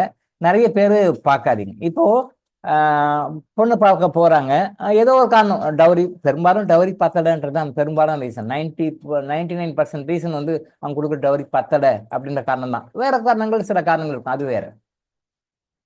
மாப்பிள்ளை ரிஜெக்ட் பண்றதுக்கும் என்ன, மாப்பிள்ளை வீட்டுல வசதி கம்மியா இருக்கு அப்படின்ற ரீசன் தான் பெரும்பாலும் இருக்கு. அப்புறம் இல்லைன்னா கூட போதவங்க நிறைய பேர் இருக்காங்க, நாத்தனார் மரங்கள் நிறைய பேர் இருக்காங்க, அந்த வீட்டுல பொண்ணு வேண்டாம் அப்படின்ற மாதிரி சில கேசஸ் எல்லாம் இருக்கு. அது கொஞ்சம் கேஸ் டு கேஸ் வேரியா இருக்கும். இந்த மாதிரி நீங்க செலக்ஷன் பண்றது வந்து முடிஞ்ச வரைக்கும் முதல்லயே நீங்க போய் பார்த்துட்டு நீங்க வந்து வேண்டாம் அப்படின்னு ஒரு பொண்ணையோ மாப்பிள்ளையோ நீங்க சொல்றீங்க அப்படின்னு சொல்லி சொன்னா அதுக்கு உண்டான காரணங்கள் எல்லாம் பல வகையில முன்னாடி பார்த்தா ஒரு 1, 2, 3 மேக்சிமம் ஒரு 3க்குள்ள முடிச்சுக்கணும். அதுக்கு மேல போக வேண்டாம். நான் நிறைய பேரை பார்த்துருக்கேன், 30-40 பொண்ணு பார்ப்பாங்க, 30-40 மாப்பிள்ளையும் பார்த்துருக்காங்க. அதுவும் மாப்பிள்ளையை விட இந்த பொண்ணு பார்க்கறது நிறைய பார்க்குறாங்க. ஒரு மாப்பிள்ளையை செலக்ட் பண்றதுக்கு ஒரு 10 இடம் பார்க்குறாங்கன்னா பொண்ணு பார்க்கறதுக்கு ஒரு 30-40 இடம் பார்க்குறாங்க. இந்த ஒரு பொண்ணையும் பார்க்கும் பொழுது அவங்க வேண்டாம்னு சொல்லிட்டு வந்துடுறாங்க, ஏதோ ஒரு காரணம் சொல்லிட்டு வந்துடுறாங்க. அவங்களுடைய தாட் ஃபார்ம் இதனுடைய மன வாழ்க்கையில விளையாடுது. நீங்க போறீங்க, பாக்குறீங்க, ஏதோ காஃபி டீ சாப்பிட்றீங்க, ஸ்வீட் ஸ்நாக்ஸ் சாப்பிட்றீங்க, பொண்ணு பிடிக்கலான்ட்டு வந்துடுறீங்க. அதுக்கு பிறகு வந்து லெட்டர் போட்டுறீங்க, அல்லது வாட்ஸ்அப் மெசேஜ் அனுப்பிச்சிடுறீங்க, ஏதோ அந்த தரகர்கிட்ட மீடியா கிட்ட சொல்லி அனுப்பிச்சிடுறீங்க. ஆனா இது பின்னாடி உங்களுடைய வாழ்க்கையில நிறைய வகையில பாதிக்குது. இது கேஸ் எடுத்தோம்னா ஒரு 100 கேஸ் சொல்லலாம். அதை பத்தி ஒரு 100 கேஸ் பார்த்த கேஸ் சொல்லலாம். சும்மா பார்த்தா கூட 100 கேஸ் இப்ப ஞாபகம் வருது சொல்லலாம், டைம் இல்லை. அதாவது கொஞ்சம் செலெக்ஷன் பண்றது வந்து கொஞ்சம் கரெக்டா பாருங்க. நம்ம மன்னிப்பு கேட்கறது எதுக்காக கேட்கிறோம்னா, ஒரு தப்பை பண்ணிவிட்டு அப்புறம் மன்னிப்பு கேட்கிறோம். தப்பே பண்ணாம இருக்கிறதுக்கு வழி சொல்றேன் நான். தப்பு பண்ணிட்டு பிறகு அப்புறம் அதுக்கு மன்னிப்பு கேட்டு அது சொல்யூஷன் வந்து வெளியே வர்றது அது 2வது சமாச்சாரம். Prevention is better than cure இல்லையா? எந்த ஒரு பிரச்சனை வர்றதுக்கு முதலே ப்ரிவென்ஷன் பண்ணிக்கணும். அதே மாதிரி நோய் வரதுக்கு முன்னாடி ப்ரிவென்ஷன் பண்ணிக்கணும். கர்மா எனர்ஜி ஹீலிங் வந்து ப்ரிவென்ஷனுக்கு ரொம்ப இம்பார்ட்டன்ஸ் கொடுக்கும். சொல்யூஷனுக்கு ட்ரீட்மெண்ட்டுக்கு 2வது இடம் தான். சொல்யூஷன் ட்ரீட்மெண்ட்ல செகண்ட் பிளேஸ் தான். ஃபர்ஸ்ட் பிளேஸ் என்ன, ப்ரிவென்ஷன் தான். வாழ்க்கையில பிரச்சனைகள் வராம எப்படி ஒரு அலையன்ஸை செலக்ட் பண்ணிக்கிறது, வாழ்க்கையில பிரச்சனை வராம ஒரு கணவன் மனைவி எப்படி தேர்ந்தெடுக்கிறது அப்படின்றத நான் முன்னெடுப்பா சொல்றோம். ஸோ அந்த மாதிரி முடிஞ்ச வரைக்கும் அங்கே போய் ரிஜெக்ட் பண்ணாதீங்க. அங்கே போய் பார்த்துட்டு ரிஜெக்ட் பண்ணாதீங்க. அதுக்கு இந்த காரணம் இந்த காரணம் முன்னாடியே பார்த்துக்கோங்க. அதுவும் மாப்பிள்ளையை ரிஜெக்ட் பண்றதை விட பொண்ணை ரிஜெக்ட் பண்ண ரொம்ப கேர்ஃபுல்லா இருக்கும். என்னுடைய அனுபவத்தை நான் பார்த்த கேசஸ் வச்சு நான் சொல்றேன் உங்களுக்கு. பொதுவாகவே யாரையும் ரிஜெக்ட் பண்ண வேண்டாம் முடிஞ்ச வரைக்கும். அப்படி ரிஜெக்ட் பண்றது கூட மாப்பிள்ளையை ரிஜெக்ட் பண்ற இதை விட பொண்ணை ரிஜெக்ட் பண்ணும்போது ரொம்ப கேர்ஃபுல்லா பாருங்க. சும்மா போய் பொண்ணு பார்க்க வேண்டியது, இந்த பொண்ணு சரியில்லை, அந்த பொண்ணு சரியில்லை, இந்த பொண்ணு சரியில்லை அப்படின்னு சொல்லிட்டு பார்க்க வேண்டியது. அது மாதிரி 50 பொண்ணெல்லாம் பார்க்காதீங்க. நல்லா பக்கவா செலக்ட் பண்ணிக்கோங்க. இதான் இதான் இதான் செலக்ட் பண்ணிக்கோங்க. அரஸ்கோப்பை நல்லா செக் பண்ணிக்கோங்க. அரஸ்கோப்பை கரெக்டா செக் பண்ணிக்கோங்க. அரஸ்கோப்பை உங்களோட லைஃப்ல எல்லாமே இருக்கும். அது இல்லாத எதுவுமே கிடையாது. சரியா சொல்லலைன்னு அர்த்தம். நான் அடிக்கடி பல வகுப்புல சொல்லியிருக்கேன். தமிழ்நாட்டில் ஃபார் த பாஸ்ட் 7 இயர்ஸ்ல nearly 80% of the cases divorce cases அதிகமாக இருக்கும். கவர்மெண்ட் ஒரு ரிப்போர்ட் கொடுக்கும். நான் பல வகுப்புல சொல்லியிருக்கேன். அப்போ இது எதை காட்டுகிறது? நாம ரொம்ப கீழே போயிட்டு இருக்கோம், டவுன் ட்ரெண்ட்ல போயிட்டு இருக்கோம்னு காட்டுது. 70% ரிசல்ட், அதுவும் தமிழ்நாட்டில் உலகத்துக்கே வழிகாட்ட வேண்டிய ஆன்மீக பூமியாக இருக்கிற தமிழ்நாட்டில் டைவர்ஸ் கேசஸ் நடக்குது. அப்படின்னு நம்ம ரொம்ப கேவலமா போயிட்டு இருக்கோம்னு அர்த்தம். ரொம்ப ரொம்ப படு கேவலமா போயிட்டு இருக்கோம்னு அர்த்தம். அப்ப அந்த கேசஸ்க்கு போன அத்தனை அஸ்ட்ராலஜர்ஸும் என்ன மாதிரி பலன் சொன்னாங்க? எல்லாரும் நல்லா பொருத்தம் பார்த்துருப்பாங்க. மாப்பிள்ளை வீட்டாரும் பார்த்துருப்பாங்க, பொண்ணு வீட்டாரும் பார்த்துருப்பாங்க, பொண்ணு வீட்டார் இன்னும் 2 தடவை எக்ஸ்ட்ராவே பார்த்துருப்பாங்க. அப்புறம் ஏன் அது டைவர்ஸ்ல போகுது? அப்ப எங்க தப்பு நடக்குது? அப்ப அந்த பொருத்தம் பார்த்துட்டு எங்கேயோ தப்பு நடக்குது. அதை கரெக்டா பார்த்து செலக்ட் பண்ணி பண்ணணும். நீங்க செலக்ஷன் பண்றதே கரெக்டா பண்ணிடணும். அப்புறம் நீங்க மாத்தாதீங்க. அப்புறம் மாத்திட்டு அப்புறம் அதுக்கு ஒரு தடவை பாடம் 27 கர்ம ஆற்றல் சிகிச்சை, முன்னாள் கணவன் மனைவி, முன்னாள் காதலன் காதலி, திருமணத்திற்காக பெண் மாப்பிள்ளை தேடும் பொழுது நிராகரிக்கப்பட்டவரோட மன்னிப்பு கேட்கறது, அப்புறம் மன்னிப்பு கொடுக்கறது. அது எதுக்கு 2 பாடம்? 27 28 எதுக்கு 2 பாடம்? தேவையே இல்லை. கரெக்டா பண்ணிக்கோங்கன்னு சொல்றோம். ஓகே. நீங்க அறிக்கை படிச்சுட்டோம். அன்புள்ள அவர் பேரை போட்டுக்கோங்க. யாரிடம் மன்னிப்பு கேட்க விரும்புகிறோமோ அவர்களின் பெயரை போட்டுக்கணும். உறவு முறையா இருந்தா உறவு முறை போட்டுக்கணும். உறவு முறையா இல்லை புது உறவுனா விட்டுடுங்க. அதை பேர் போட்டுக்கோங்க. சில காரணங்களுக்காக, அது என்ன காரணம் உங்க மனசாட்சிக்கு தான் தெரியும். நீங்க காரணம் அங்க வெளில ஒன்று சொல்லுவீங்க, அப்படி உண்மையான காரணம் ஒன்றா இருக்கும். அவங்ககிட்ட சொல்ற ரீசன் வேற ரீசன் சொல்லுவீங்க பெரும்பாலும். ஆனா உண்மையான ரீசன் டவுரி கம்மி அப்படின்றதா இருக்கும், இல்லை வேற சில ரீசனா இருக்கும். பட் அந்த உண்மையான காரணம் என்னவோ அவங்ககிட்ட சொல்லி சமாளிக்கிறீங்க, அந்த காரணம் இல்லை. உண்மையான காரணம் என்னவோ அந்த காரணத்தை போட்டுக்கோங்க. அந்த காரணத்தை போட்டு, நான் தங்களை விவாகரத்து செய்ததற்காக, திருமணம் செய்ய மறுத்ததற்காக, விவாகரத்து செய்ததற்காக அப்படின்னு வந்து ஹஸ்பண்ட் ஒய்ஃப்ல வரும். நீங்க அலையன்ஸ்ல பார்க்கும்போது அந்த உங்க லைஃப்ல வந்து ஒரு 4-5 பொண்ணை ரிஜெக்ட் பண்ணியிருப்பீங்க, இல்லை 4-5 மாப்பிள்ளை ரிஜெக்ட் பண்ணியிருப்பீங்க. இந்த மாப்பிள்ளை ரிஜெக்ட் பண்ணதுனால வர்றவங்க கிட்ட இருந்து நெகட்டிவ் எனர்ஜி வருது. அதை நான் அனுபவத்தில் பார்த்துருக்கேன். அதே மாதிரி பொண்ணை ரிஜெக்ட் பண்ணதுனால நெகட்டிவ் எனர்ஜி வருது. இதுல மாப்பிள்ளையை ரிஜெக்ட் பண்ணதுனால வர்ற நெகட்டிவ் எனர்ஜி வந்து ஒரு 10 பேர்ல ஒருத்தருக்கு 2 பேருக்கு வருதுன்னா, பொண்ணை ரிஜெக்ட் பண்ணதுனால வர்றவங்களை வந்து பெரும்பாலும் ஒரு 10 கேஸில் 8 கேஸ் பொண்ணை ரிஜெக்ட் பண்ண விட்டு அந்த ஃபேமிலி வரும். நம்ம பொண்ணை பார்த்து இப்படி வானான்னு சொல்லிட்டாங்களே, நம்மளை போய் இப்படி வானான்னு சொல்லிட்டாங்களே, நம்ம வசதி கம்மி டவுரி கம்மியா போகணுன்றதுக்காக நம்ம இப்படி வானான்னு சொல்லிட்டாங்களேன்னு அந்த சம்பந்தப்பட்ட பொண்ணும் சம்பந்தப்பட்ட குடும்பத்தையும் நினைக்கிறது. மாப்பிள்ளையினுடைய வாழ்க்கையில் அவர் வேற பொண்ணை கல்யாணம் பண்ணி வாழ்ந்தாலும் கூட இந்த நெகட்டிவ் எனர்ஜி அவங்க வந்து பாதிக்குது. இதான் உண்மை. இதை புரிஞ்சுக்கோங்க. இதை கர்மா எனர்ஜி ஹீலிங்ல தான் உங்களுக்கு சொல்றோம். வேற யாரும் இந்த சொல்லியே இருக்க மாட்டாங்க. இப்பதான் புதுசா கேள்விப்பட்டிருக்கீங்க. இதான் ஃபர்ஸ்ட் டைமா கேள்விப்பட்டிருக்கேன். சரியா? பட் அதுதான் உண்மை. அப்போ அந்த திருமணம் செய்ய மறுத்ததற்காக நான் தங்களிடமும் தங்கள் குடும்பத்தினரிடமும் மனதார மன்னிப்பு கேட்கின்றேன். நான் இப்பிறவியிலும் முற்பிறவியிலும் அறிந்தும் அறியாமலும் தங்களுக்கும் தங்கள் குடும்பத்தினருக்கும் செய்த அனைத்து தவறுகளுக்கும் பாவங்களுக்கும் உங்கள் மனதை புண்படுத்தியதற்கும் நான் தாழ்மையுடன் தங்களிடம் மனதார மன்னிப்பு கேட்கின்றேன். என்னுடைய எண்ணங்களாலும் சொற்களாலும் செயல்களாலும்.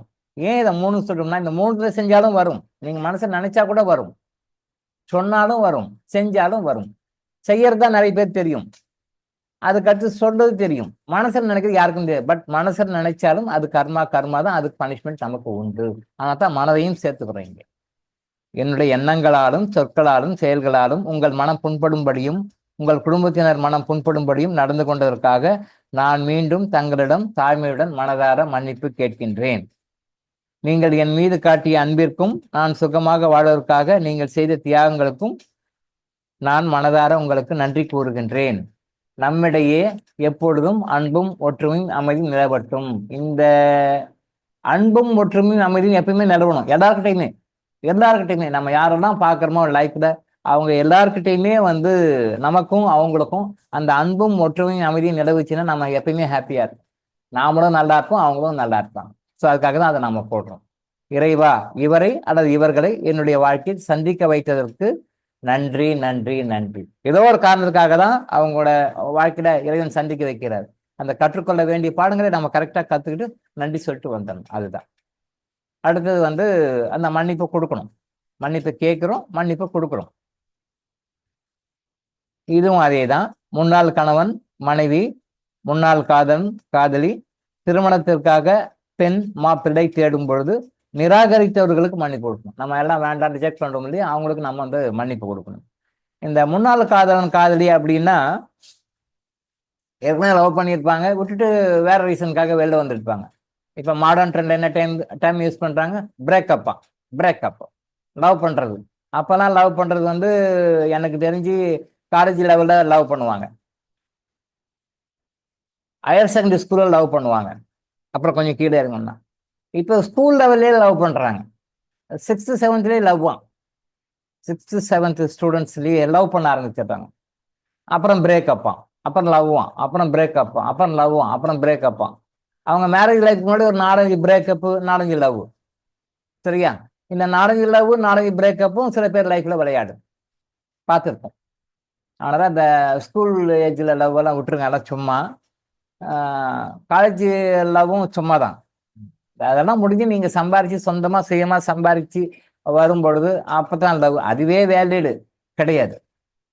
பேரண்ட்ஸ் பார்த்து வச்சு அப்புறம் அவங்களுக்கு ஏற்ற மாதிரி டியூனை பையன் நீங்க செலக்ட் பண்றது தான் நல்லா இருக்கும். பின்னால் அதை உணர்வீங்க. நிறைய பேர் காலம் கடந்த ஞானம் தான் வருது. பின்னால் அடாடா தப்பு பண்ணிட்டேனே, பேசாம இப்படி பண்ணியிருக்கலாமே, அப்படி பண்ணியிருக்கலாமே. அப்போ காலம் கடந்து ஞானம் வந்து என்ன பண்றது? ஆனால் முடிஞ்ச வரைக்கும் அந்த மாதிரி பண்ண வேண்டாம். அந்த ஸ்கூல் லவ், காலேஜ் லவ் எல்லாம் கொஞ்சம் விட்டுடுங்க. வேலை செய்கிற இடத்துலையும் முடிஞ்ச வரைக்கும் லவ்வெல்லாம் அவாய்ட் பண்ணுங்க. லவ்வெல்லாம் அவாய்ட் பண்ணுங்க. பெரியவங்க பார்த்து கல்யாணம் பண்ணட்டும். நீங்க அவங்களோட சேர்ந்து ஒரு யூனியனா எல்லாம் மனசு ஒருமித்து கல்யாணம் பண்ணுங்க. அந்த லைஃப் நல்லா இருக்கும். அது உங்களோட மட்டும் இல்லை, உங்களுடைய தலைமுறைகளுக்கும் நல்லா இருக்கும். இப்போ நீங்க கல்யாணம் பண்ணிட்டு போயிடுறீங்க, ஏதோ ஒரு இனக்கவர்ச்சியில பண்ணிட்டு போயிடுறீங்க. அப்புறம் அடுத்த பிரச்சனை என்ன அவங்க லைஃப்ல? அவங்க குழந்தைங்க வந்து வளர்ந்து டெவலப் ஆகிட்டு அவங்க கல்யாணம் பண்ணும்போது எந்த கம்யூனிட்டியில் மாப்பிள்ளை பார்க்கறது? இது நிறைய பேர் லவ் மேரேஜ் பண்ணவங்களே இப்போ வருது. இப்போ ரீசெண்டாக அது அந்த ட்ரெண்ட் முடிஞ்சு இப்போ இந்த ட்ரெண்ட் வந்திருக்கு. இப்போ வந்து நான் என்னுடைய கம்யூனிட்டி சேர்ந்த பொண்ணு மாப்பிள்ளை பார்க்கறதா, இல்லை எங்கள் ஒய்ஃபினுடைய அவங்க கம்யூனிட்டியை சேர்ந்த பொண்ணு மாப்பிள்ளை பார்க்கறதா? இப்போ இதில் கொஞ்சம் ப்ராக்டிக்கலாக பிரச்சனை எல்லாம் வருது. அப்போ மாப்பிள்ளை இவர் கணவனுடைய சைட்ல இருந்து பொண்ணு மாப்பிள்ளை இவங்க கம்யூனிட்டியில் பார்த்தா அவங்க கொஞ்சம் யோசனை பண்ணுறாங்க. அந்த அந்த ஒய்ஃபினுடைய சைட்ல இருந்து பொண்ணு மாப்பிள்ளை பார்த்தோம்னா இவங்க சைட்ல இருக்கிறவங்க கொஞ்சம் எஸ்டேட் பண்றாங்க. நடைமுறை சிக்கல்கள்லாம் இருக்கு. நம்ம வாழ்க்கையில தீர்க்க வேண்டிய சிக்கல்கள் தான் நிறைய இருக்கு. இதெல்லாம் ஏன் எடுத்து விட்டுக்கிறீங்க? இதெல்லாம் புதுசா எடுத்து விட்டுட்டு அப்புறம் குத்துதே குடையுதேன்ட்டு ஏன் இதெல்லாம் எடுத்து விட்டுக்கிறீங்க? நம்ம வாழ்க்கையில பார்க்க வேண்டிய விஷயம் நிறைய இருக்கு. அதாவது இந்த மாதிரி அன்வான்ட் விஷயத்தெல்லாம் எடுத்து போட்டு கொடுத்தது குடையுதேன்னா கஷ்டப்பட்டு டென்ஷன் பண்ணி டைம் எல்லாம் வேஸ்ட் பண்ணிட்டு இருக்காருங்க. அதனால இந்த முன்னாள் காதலன் காதலி வந்து ஸ்கூல்ல வராங்க, காலேஜில் வராங்க, அப்புறம் ஒர்க் பண்ணுற இடத்துல ஒர்க்கிங் பிளேஸில் வராங்க. இந்த மாதிரி காரணங்களெல்லாம் அவாய்ட் பண்ணிடுங்க. டைரெக்டா பண்றீங்களா, நாளைக்கு பண்ணிக்கோங்க. ரிஜெக்ட் பண்ணாதீங்க, முடிஞ்ச வரைக்கும் ரிஜெக்ட் பண்ணாதீங்க. ஸோ அதனால தான் அந்த முன்னாள் காதலன் காதலியும் போட்டிருக்கோம். முன்னாள் கணவன் மனைவி, முன்னாள் காதலன் காதலி அதையும் போட்டிருக்கோம். அடிஷ்னலாக இதையும் போட்டிருக்கோம். பொண்ணு மாப்பிள்ளை பார்க்கறத கூட உங்களுக்கு கர்மா வருதுப்பா, உங்களோட லைஃப்பை பல வகையில் அது பாதிக்குது. ஆனால் பொண்ணு மாப்பிள்ளை பார்க்கறத கூட கொஞ்சம் கேர்ஃபுல்லாக பார்த்துப்போம். இப்போ சீரியல்லாம் பார்க்குறோம் நாம. முன்னாள் கணவன் என்னென்ன வந்து விளையாடுறாரு, முன்னாள் கணவன் மனைவி வந்து என்னென்ன விளையாடுறாங்க, முன்னாள் காதலன் என்னென்ன வந்து விளையாடுறாங்க, முன்னாள் காதலி வந்து என்னென்ன விளையாடுறாங்கன்னு சீரியல்லாம் நிறைய வருது. அதை பார்க்க நமக்கு பொறுமை இல்லை, பட் அதெல்லாம் நிறைய வருது. அந்த முன்னாள் காதலன் வந்து இப்போ புகுந்து விளையாடுவார் லைஃப்ல, முன்னாள் காதலி வந்து இந்த லைஃப்ல புகுந்து விளையாடு. அதான் ரொம்ப பாவம், தப்பு. ஏதோ நடந்து போச்சு, விட்டுறணும். நாங்கள் நல்லா இருக்கணும்னு விட்டுறணும். அவங்க லைஃப்ல போய் திருப்பி போய் எல்லாம் புட்டை கூட்டு குழப்பிட்டு போல. சீரியல்லாம் நிறைய நடக்குது. அதையும் பார்த்து லைஃப்ல இம்ப்ளிமெண்ட் பண்ணிட்டு அதையும் கஷ்டப்பட்டவங்க இருக்காங்க. ஸோ அந்த சீரியல் எல்லாம் வேண்டாம், சீரியல் காதெல்லாம் வேண்டாம், விட்டுடுங்க. ஒன்ஸ் அவங்க லைஃப்ல அவங்க ஃப்ரீயா விட்டுறணும். நம்ம டிஸ்டர்பன்ஸ் பண்ணக்கூடாது, கர்மாவை சேர்த்துக்காதீங்க. அதனால தான் அந்த முன்னாள் காதலிக்கும் மன்னிப்பு கேட்கறது கொடுக்குறத பற்றி சொன்னோம். மாப்பிள்ளை பொண்ணு தேடும்போதும் ரொம்ப கேர்ஃபுல்லாக இருந்துட்டோம். ஸோ இங்கே வந்து அன்புள்ள அவர் பெயரை போட்டுக்கோங்க. யாரை மன்னிக்க விரும்புகிறோமோ அவர்களின் பெயர்கள் மற்றும் உறவு முறைகளை போட்டுக்கோங்க. என்ன காரணங்களுக்காக நான் திரும்பவும் சொல்றேன், உண்மையான காரணத்தை சொல்றேன். நீங்க பொய்யான காரணம் போட கடவுளுக்கு தெரியும், அவருக்கு தெரியும். நீங்க என்ன நீங்க அந்த மாப்பிள்ளை வீட்டுக்கோ பொண்ணு வீட்டுக்கோ வேணா பொய்யான காரணம் சொல்லலாம். இல்லை வேண்டாங்க அப்படின்னு சொல்லிட்டு ஏதாவது ஒரு காரணம் சொல்லலாம். ரிஜெக்ட் பண்ணுறதுக்கு ஒரு காரணம் சொல்லுவோம். அந்த ரிஜெக்ட் பண்ணுறதுக்கு உண்டான காரணங்கள் வந்து நீங்க பொய்யான காரணம் சம்மந்தப்பட்ட மாப்பிள்ளை வீட்டுக்கோ சம்மந்தப்பட்ட பொண்ணு வீட்டுக்கோ சொல்லுவீங்க. ஆனா உண்மையான காரணம் வேற, கடவுளுக்கு தெரியும். அவர்கிட்ட நீங்க கரெக்டா ஒப்பு கொடுத்துருங்களேன். அது உண்மையான காரணத்தையே போட்டுவிடுங்க. அந்த உண்மையான காரணங்களுக்காக நீங்கள் அந்த என்ன காரணம் போட்டீங்களோ அந்த காரணத்தை போட்டு, நீங்கள் என்னை விவாகரத்து செய்ததற்காக செஞ்சுட்டாங்க அவங்க. திருமணம் செய்ய மறுத்ததற்காக மறுத்துட்டாங்க அவங்க. அதுக்காக அவங்களுக்கு சாபம் விடாதீங்க.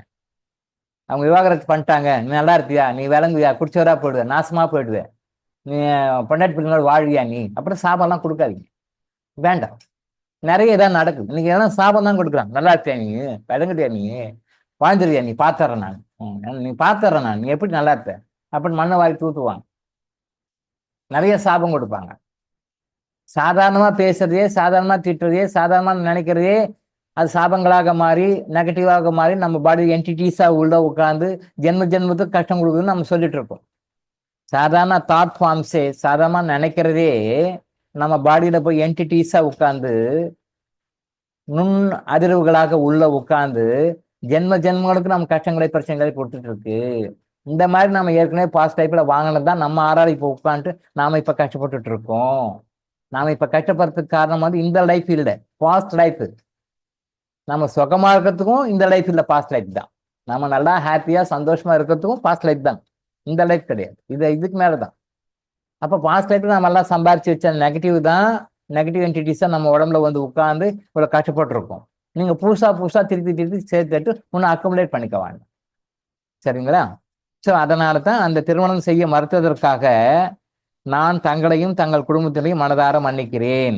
என்னென்ன காரணம் கரெக்டா போடுங்க. நீங்கள் என்னை விவாகரத்து செய்ததற்காக தயவு செய்து சாபம் கொடுக்காதீங்க. அவங்களுக்கு ஆப்போசிட்டா வேலை செய்யாதீங்க. அவங்களுக்கு ஆப்போசிட்டா நினைக்காதீங்க, தாட் ஃபார்ம் கொடுக்காதீங்க. எங்க இருந்தா நல்லா இருக்கட்டும்.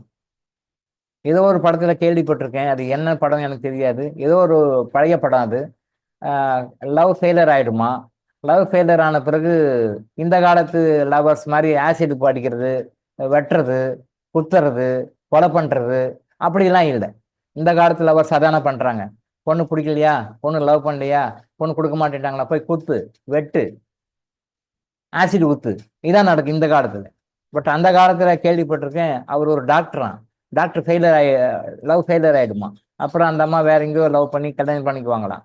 அப்ப இவர் எங்க இருந்தாலும் வாழ்க்கைன்னு ஒரு பாட்டு பாடுவாரா. அது என்ன படம் எனக்கு தெரியல, கேள்விப்பட்டிருக்கேன்.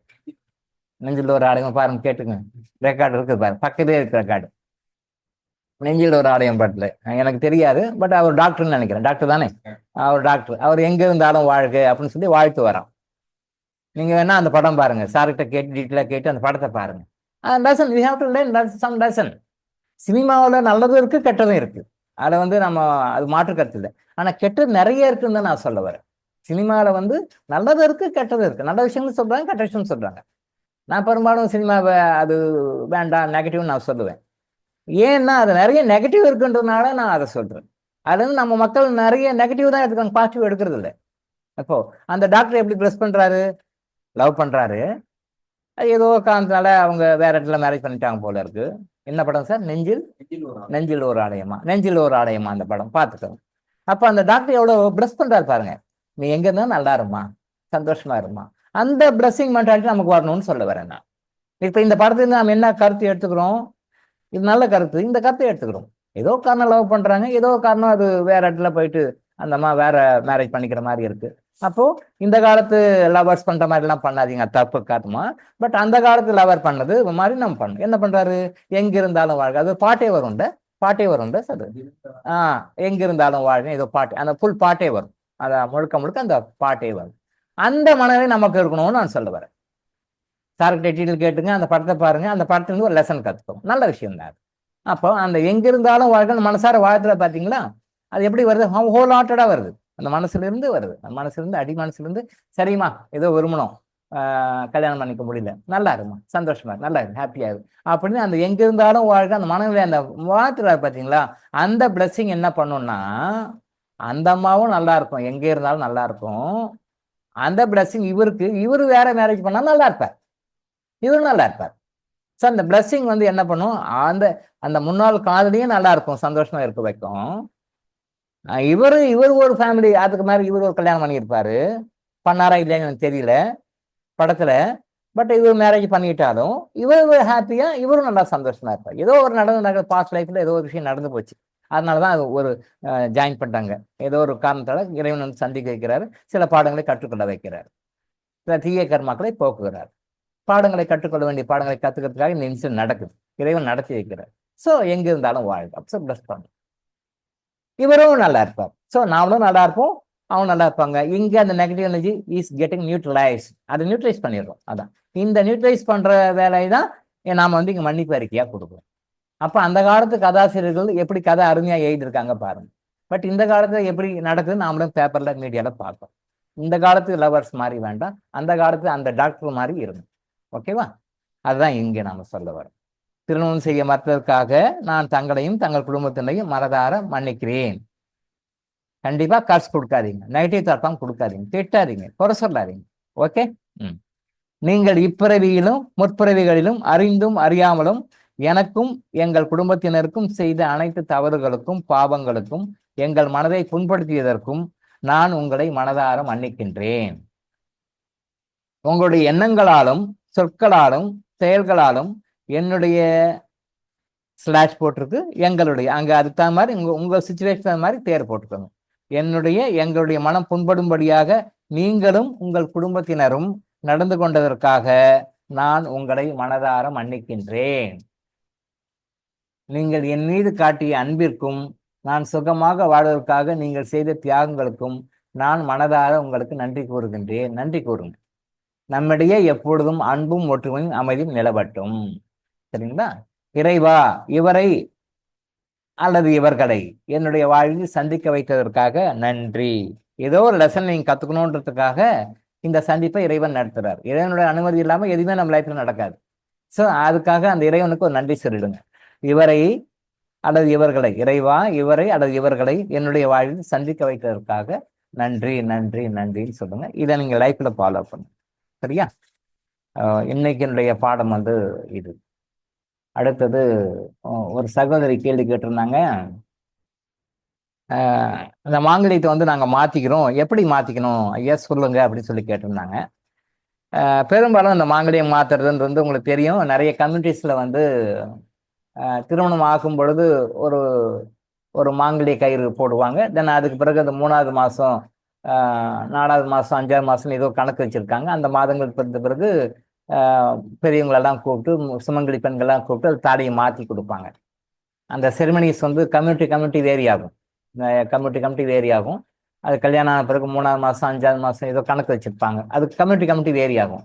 அதுக்கு பிறகு அந்த திருமணத்தின் போது கட்டுப்படுங்க தாலி சரடு மாற்றி வேற தாலி சரடு வந்து மாற்றுவாங்க. அந்த செரிமனிஸ் என்ன ஃபாலோ பண்ணாங்களோ அதை கண்டிப்பாக ஃபாலோ பண்ணுங்க. அதுக்கு ஒரு காரணம் இருக்கும், பட் காரணம் உங்களுக்கு தெரியாது. பட் அந்த செரிமனிஸை ஃபாலோ பண்ணுங்க. பெரும்பாலும் வந்து அந்த மாதிரி கயிறு மாத்துறீங்க அப்படின்னு சொல்லும் பொழுது வெள்ளிக்கிழமை நம்பர் 1 வெள்ளிக்கிழமை, நம்பர் 2 வந்து வியாழக்கிழமை, நம்பர் 3 வந்து திங்கட்கிழமை. இந்த 3 நாள் செலக்ட் பண்ணிக்கோங்க. வெள்ளிக்கிழமை, வியாழக்கிழமை, தென் திங்கட்கிழமை. வடபிறை நாட்கள்ல, வடபிறை அதாவது அமாவாசையிலிருந்து பௌர்ணமிக்குள்ள வருகின்ற வடபிறை நாட்கள்ல, அமாவாசையிலிருந்து பௌர்ணமி வரைக்கும் இந்த வடபிறை நாட்கள்ல இந்த 3 நாளை செலக்ட் பண்ணிக்கோங்க. அந்த 3 நாள்ல பெரும்பாலும் உங்களுக்கு தெரியும் இந்த ராகு காலம் யமகண்டம்லாம் இருக்கக்கூடாது. சரியா? காலையில குளிச்சு முடிச்சு ரெடி ஆயிட்டு நீங்க உங்க வீட்டுல கடவுளுக்குன்னு ஒரு அறை வச்சிருப்பீங்க இல்லையா, பூஜை அறைன்னு வச்சிருப்பீங்க இல்லையா, அந்த அறையில முதல்ல ஒரு விளக்கேற்றிக்கணும். அதாவது தெய்வம் இல்லாமல் எதுவுமே இருக்கக்கூடாது. அதுக்கு நிறைய காரணங்கள் இருக்கு, அதுவும் நிறைய பேருக்கு தெரிகிறது இல்லை.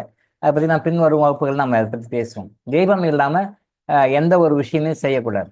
நாம ஏன் கோயிலுக்கு போனா விளக்கேற்றுறோம், ஏன் சர்ச்சுக்கு போனால் மெழுகுவத்தி ஏற்றணும் நிறைய பேர் தெரியாது, ஆனால் போய் ஏற்றுறாங்க. பின்னாடி பேசுவோம் அதை பற்றி. ஸோ ஒரு தீபத்தை குத்து விளக்கு ஏற்றிக்கோங்க, அல்லது காமாட்சி அம்மன் விளக்குன்னு சொல்லுவாங்க, அந்த தீபம் ஏற்றிக்கோங்க. அந்த தீபத்தை ஏற்றிக்கோங்க.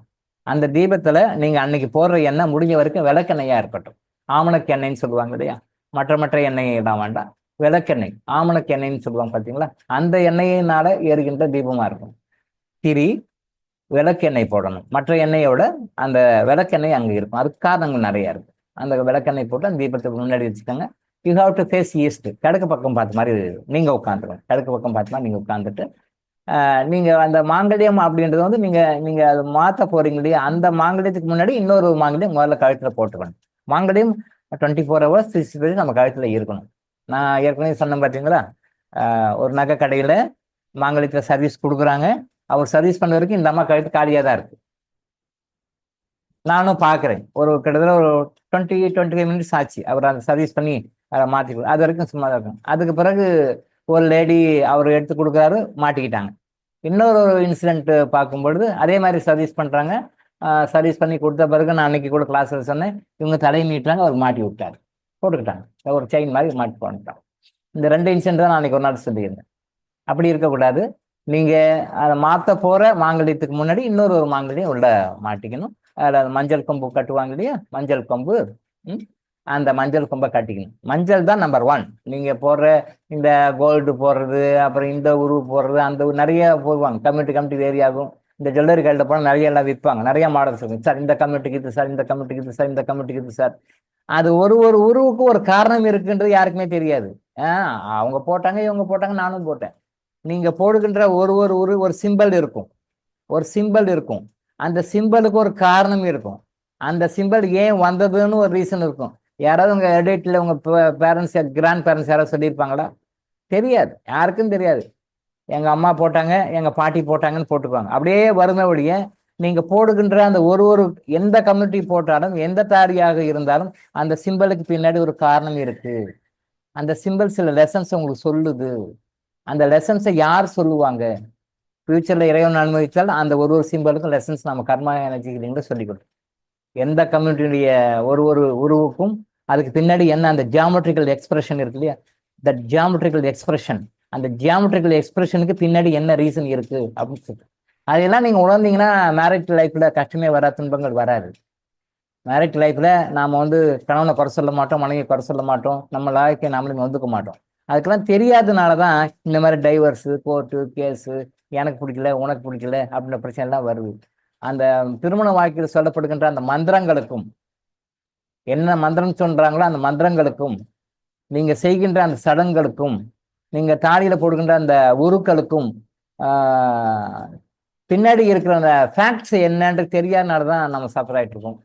இறைவன் அனுமதித்தால் நம்ம பின்வரும் வகுப்புல அதை பத்தி நம்ம சொல்லுவோம். ஸோ அந்த கணக்கு பார்த்துக்கிறீங்க. முடிஞ்ச வரைக்கும் எம்டி ஸ்டமக்காருங்க, சாப்பிட வேண்டாம், எம்டி ஸ்டமக்காருங்க போட்டுட்டு உங்க செரிமனி என்ன உண்டோ அது மாதிரி வச்சு கரெக்டா மாத்தி. முதல்ல நீங்க ஒரு மஞ்சள் கயிறு, அது ஒரு மஞ்சள் போட்டு மாட்டிட்டு, அப்புறம் அதுக்கு பிறகு நீங்க என்ன மாத்தணுமோ அதை மாட்டிட்டு, அப்புறம் அதுக்கு பிறகு அந்த மஞ்சள் கயிறை எடுக்கும். இந்த எடுக்கிறத வெளியில குப்பையில எல்லாம் போடக்கூடாது.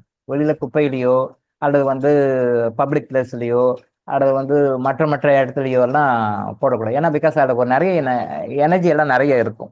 அதனால அதை எங்கேயாவது என்ன பண்ணணும் அப்படின்னு சொன்னா, மரங்கள் இருக்கு இல்லையா, மரங்கள் செடிகள் இந்த மாதிரி இடத்துல மரங்கள்னா நல்ல புனிதமான மரங்கள், இந்த வேப்ப மரம், அரச மரம், ஆலமரம், இந்த மாதிரி புனிதமான மரங்கள் கிட்ட அதை வச்சிடணும்.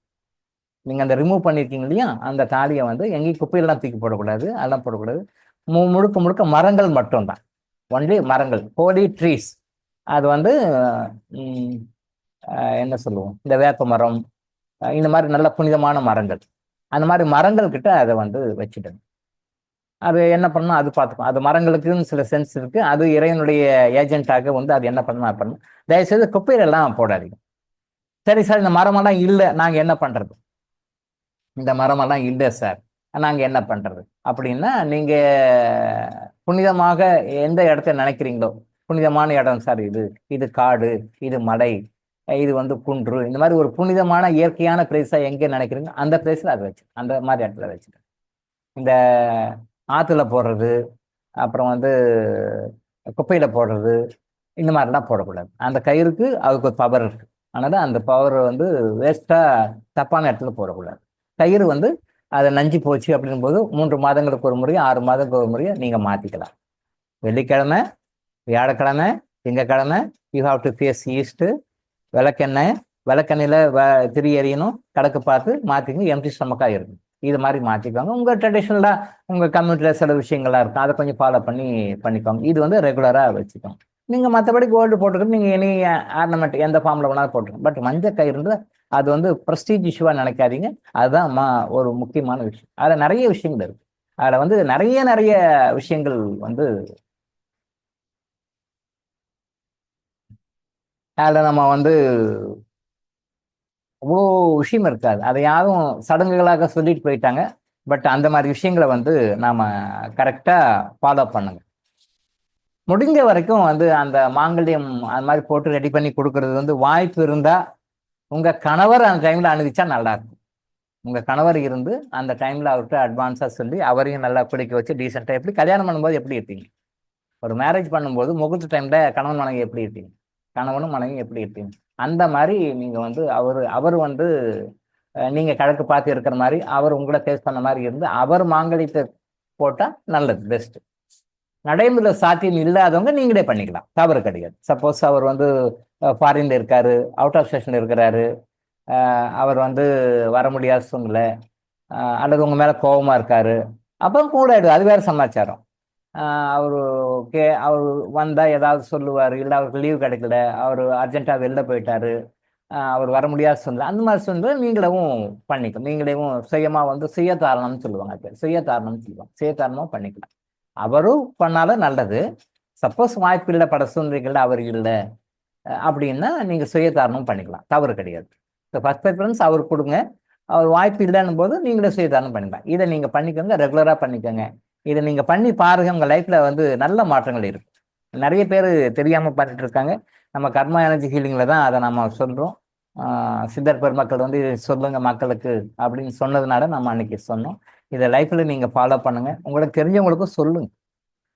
உங்களோட தெரிஞ்சவங்க ரிலேட்டிவ்ஸ் இந்த மாதிரி இருக்கிறவங்களுக்கும் இந்த மாதிரி சொல்லுங்க. இந்த மாதிரி ஒருத்தர் கர்மா எனர்ஜி ஹீலிங்னு சொல்லிட்டு ஒருத்தர் வந்து கிளாஸ் எடுக்கிறாரு. அவருக்கு வந்து அகத்தியர் சொன்னாராம், சித்தர்கள்லாம் சொன்னாங்களாம், அதை அவர் சொன்னாரு, அது மாதிரி செஞ்சா நல்லதுன்னு சொல்றாரு, அது மாதிரி நானும் பண்ணியிருக்கேன், நீங்களும் பண்ணுங்க அப்படின்னு சொல்லி சொல்லுங்க. அந்த புண்ணியமும் உங்களுக்கு கிடைக்கும்.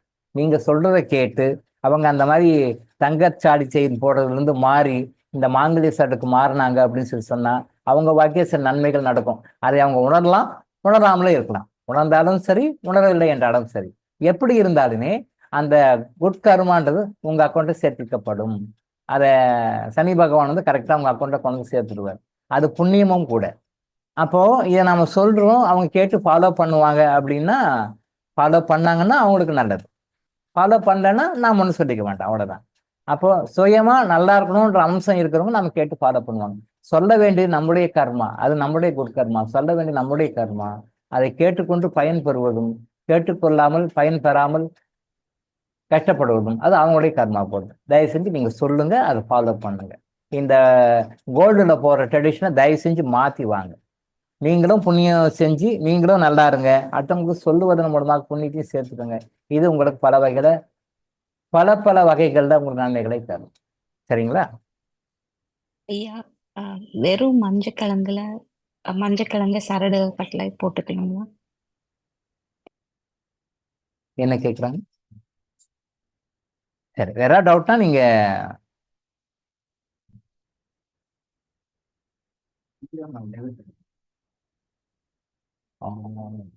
இது வந்து அவங்கவுங்க கம்யூனிட்டிக்கு தகுந்த மாதிரி இருக்கும்மா. அது நீங்க போடும்போது உங்க கம்யூனிட்டியில தகுந்த மாதிரி இருக்கும். பாருங்க, அதில் வேணா நான் ஃபர்தர் கிளாரிஃபிகேஷனாக நான் கொடுக்குறேன். ஒற்றைப்படையில இருக்கணுமா இரட்டைப்படையில இருக்கணுமான்னு ஒரு கேள்வி. இது எப்படி இருக்கணும், ஒற்றைப்படையில இருக்கணுமா இரட்டைப்படையில இருக்கணுமா? எத்தனை மாங்கல்யத்தில் போடுறது இரட்டைப்படையா இருக்கும். மாங்கல்யத்தில் நீங்க எத்தனை உரு போட்டாலும் இரட்டைப்படையா இருக்கும். 2, 4, 6 அப்படி இருக்கணும், சிங்கிளா இருக்கக்கூடாது. நீங்க அந்த உருவம் எப்படி போடணும்னு சொல்லி கேட்டீங்க இல்லையா, கேட்ட கேள்விக்கு வந்து அது கரெக்டா திருப்பி பார்த்து சொல்லுங்க சார். இப்ப என்ன போட்டிருக்காங்க?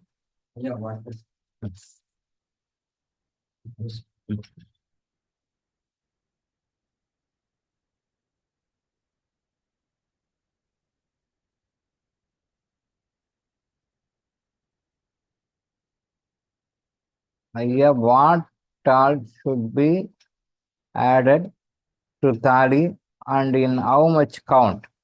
ஹவு மச் கவுண்ட்னு நான் சொல்லிட்டேன், இரட்டைப்படையா இருக்கணும், சிங்கிளா இருக்கக்கூடாது.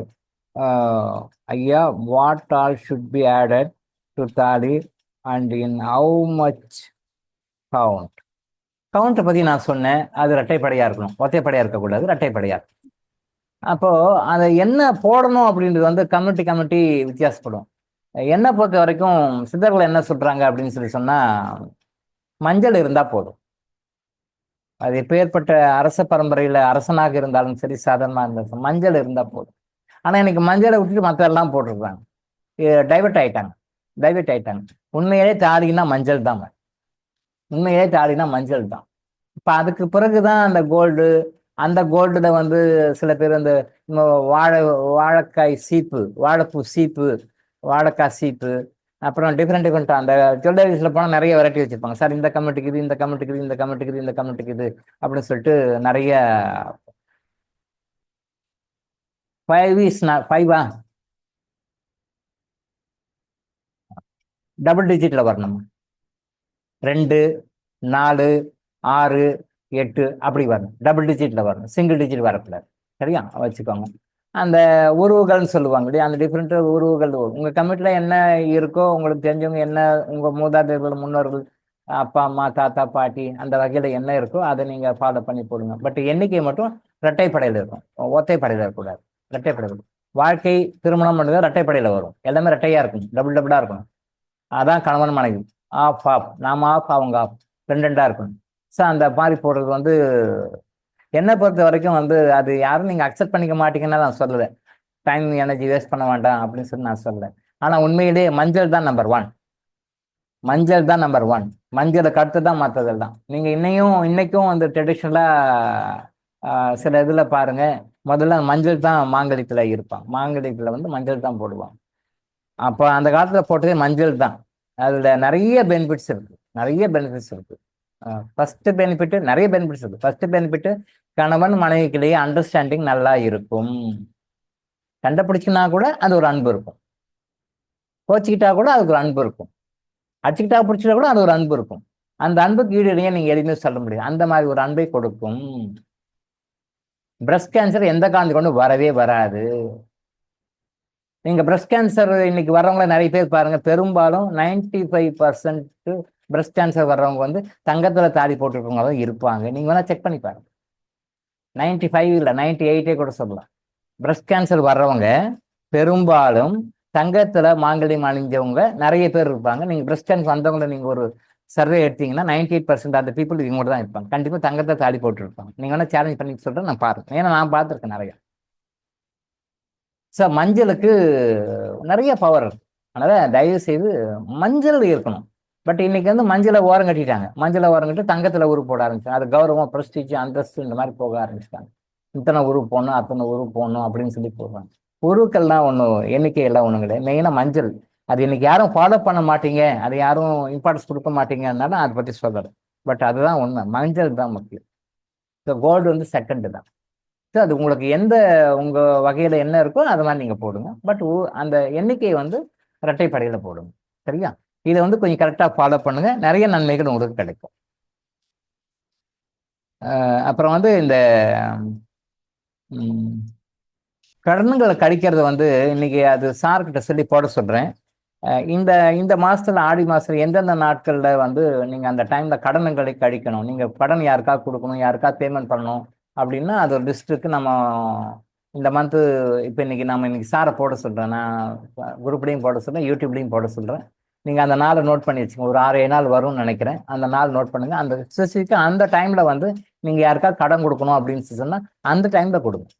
நீங்க வந்து கேஷா கொடுக்கனாலும் பரவாயில்ல, இல்லை மற்ற அதர் மோட் ஆஃப் பேமெண்ட்ஸில் யூபிஐ பேமெண்ட்ஸ் இது மாதிரிலாம் பண்ணிங்கன்னா கூட முடிஞ்ச வரைக்கும் அந்த பேமெண்ட்டில் பண்ணுங்க. முடிஞ்ச வரைக்கும் டைரெக்டாக கேஷாக கொடுக்குறது பெஸ்ட்டு.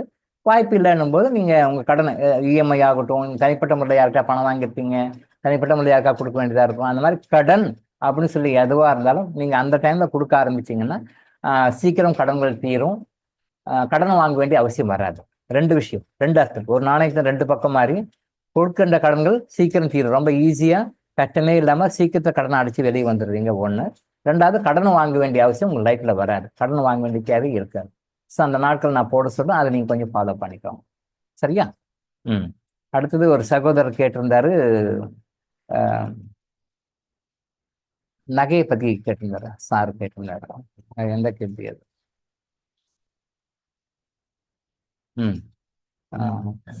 அம்மா பயன்படுத்திய தங்கம் அவர் மறைந்த பின் மகளோ மருமகளோ அந்த நகையை அணிந்து கொள்ளலாமா அப்படின்னு சொல்லி கேட்டிருந்தார்.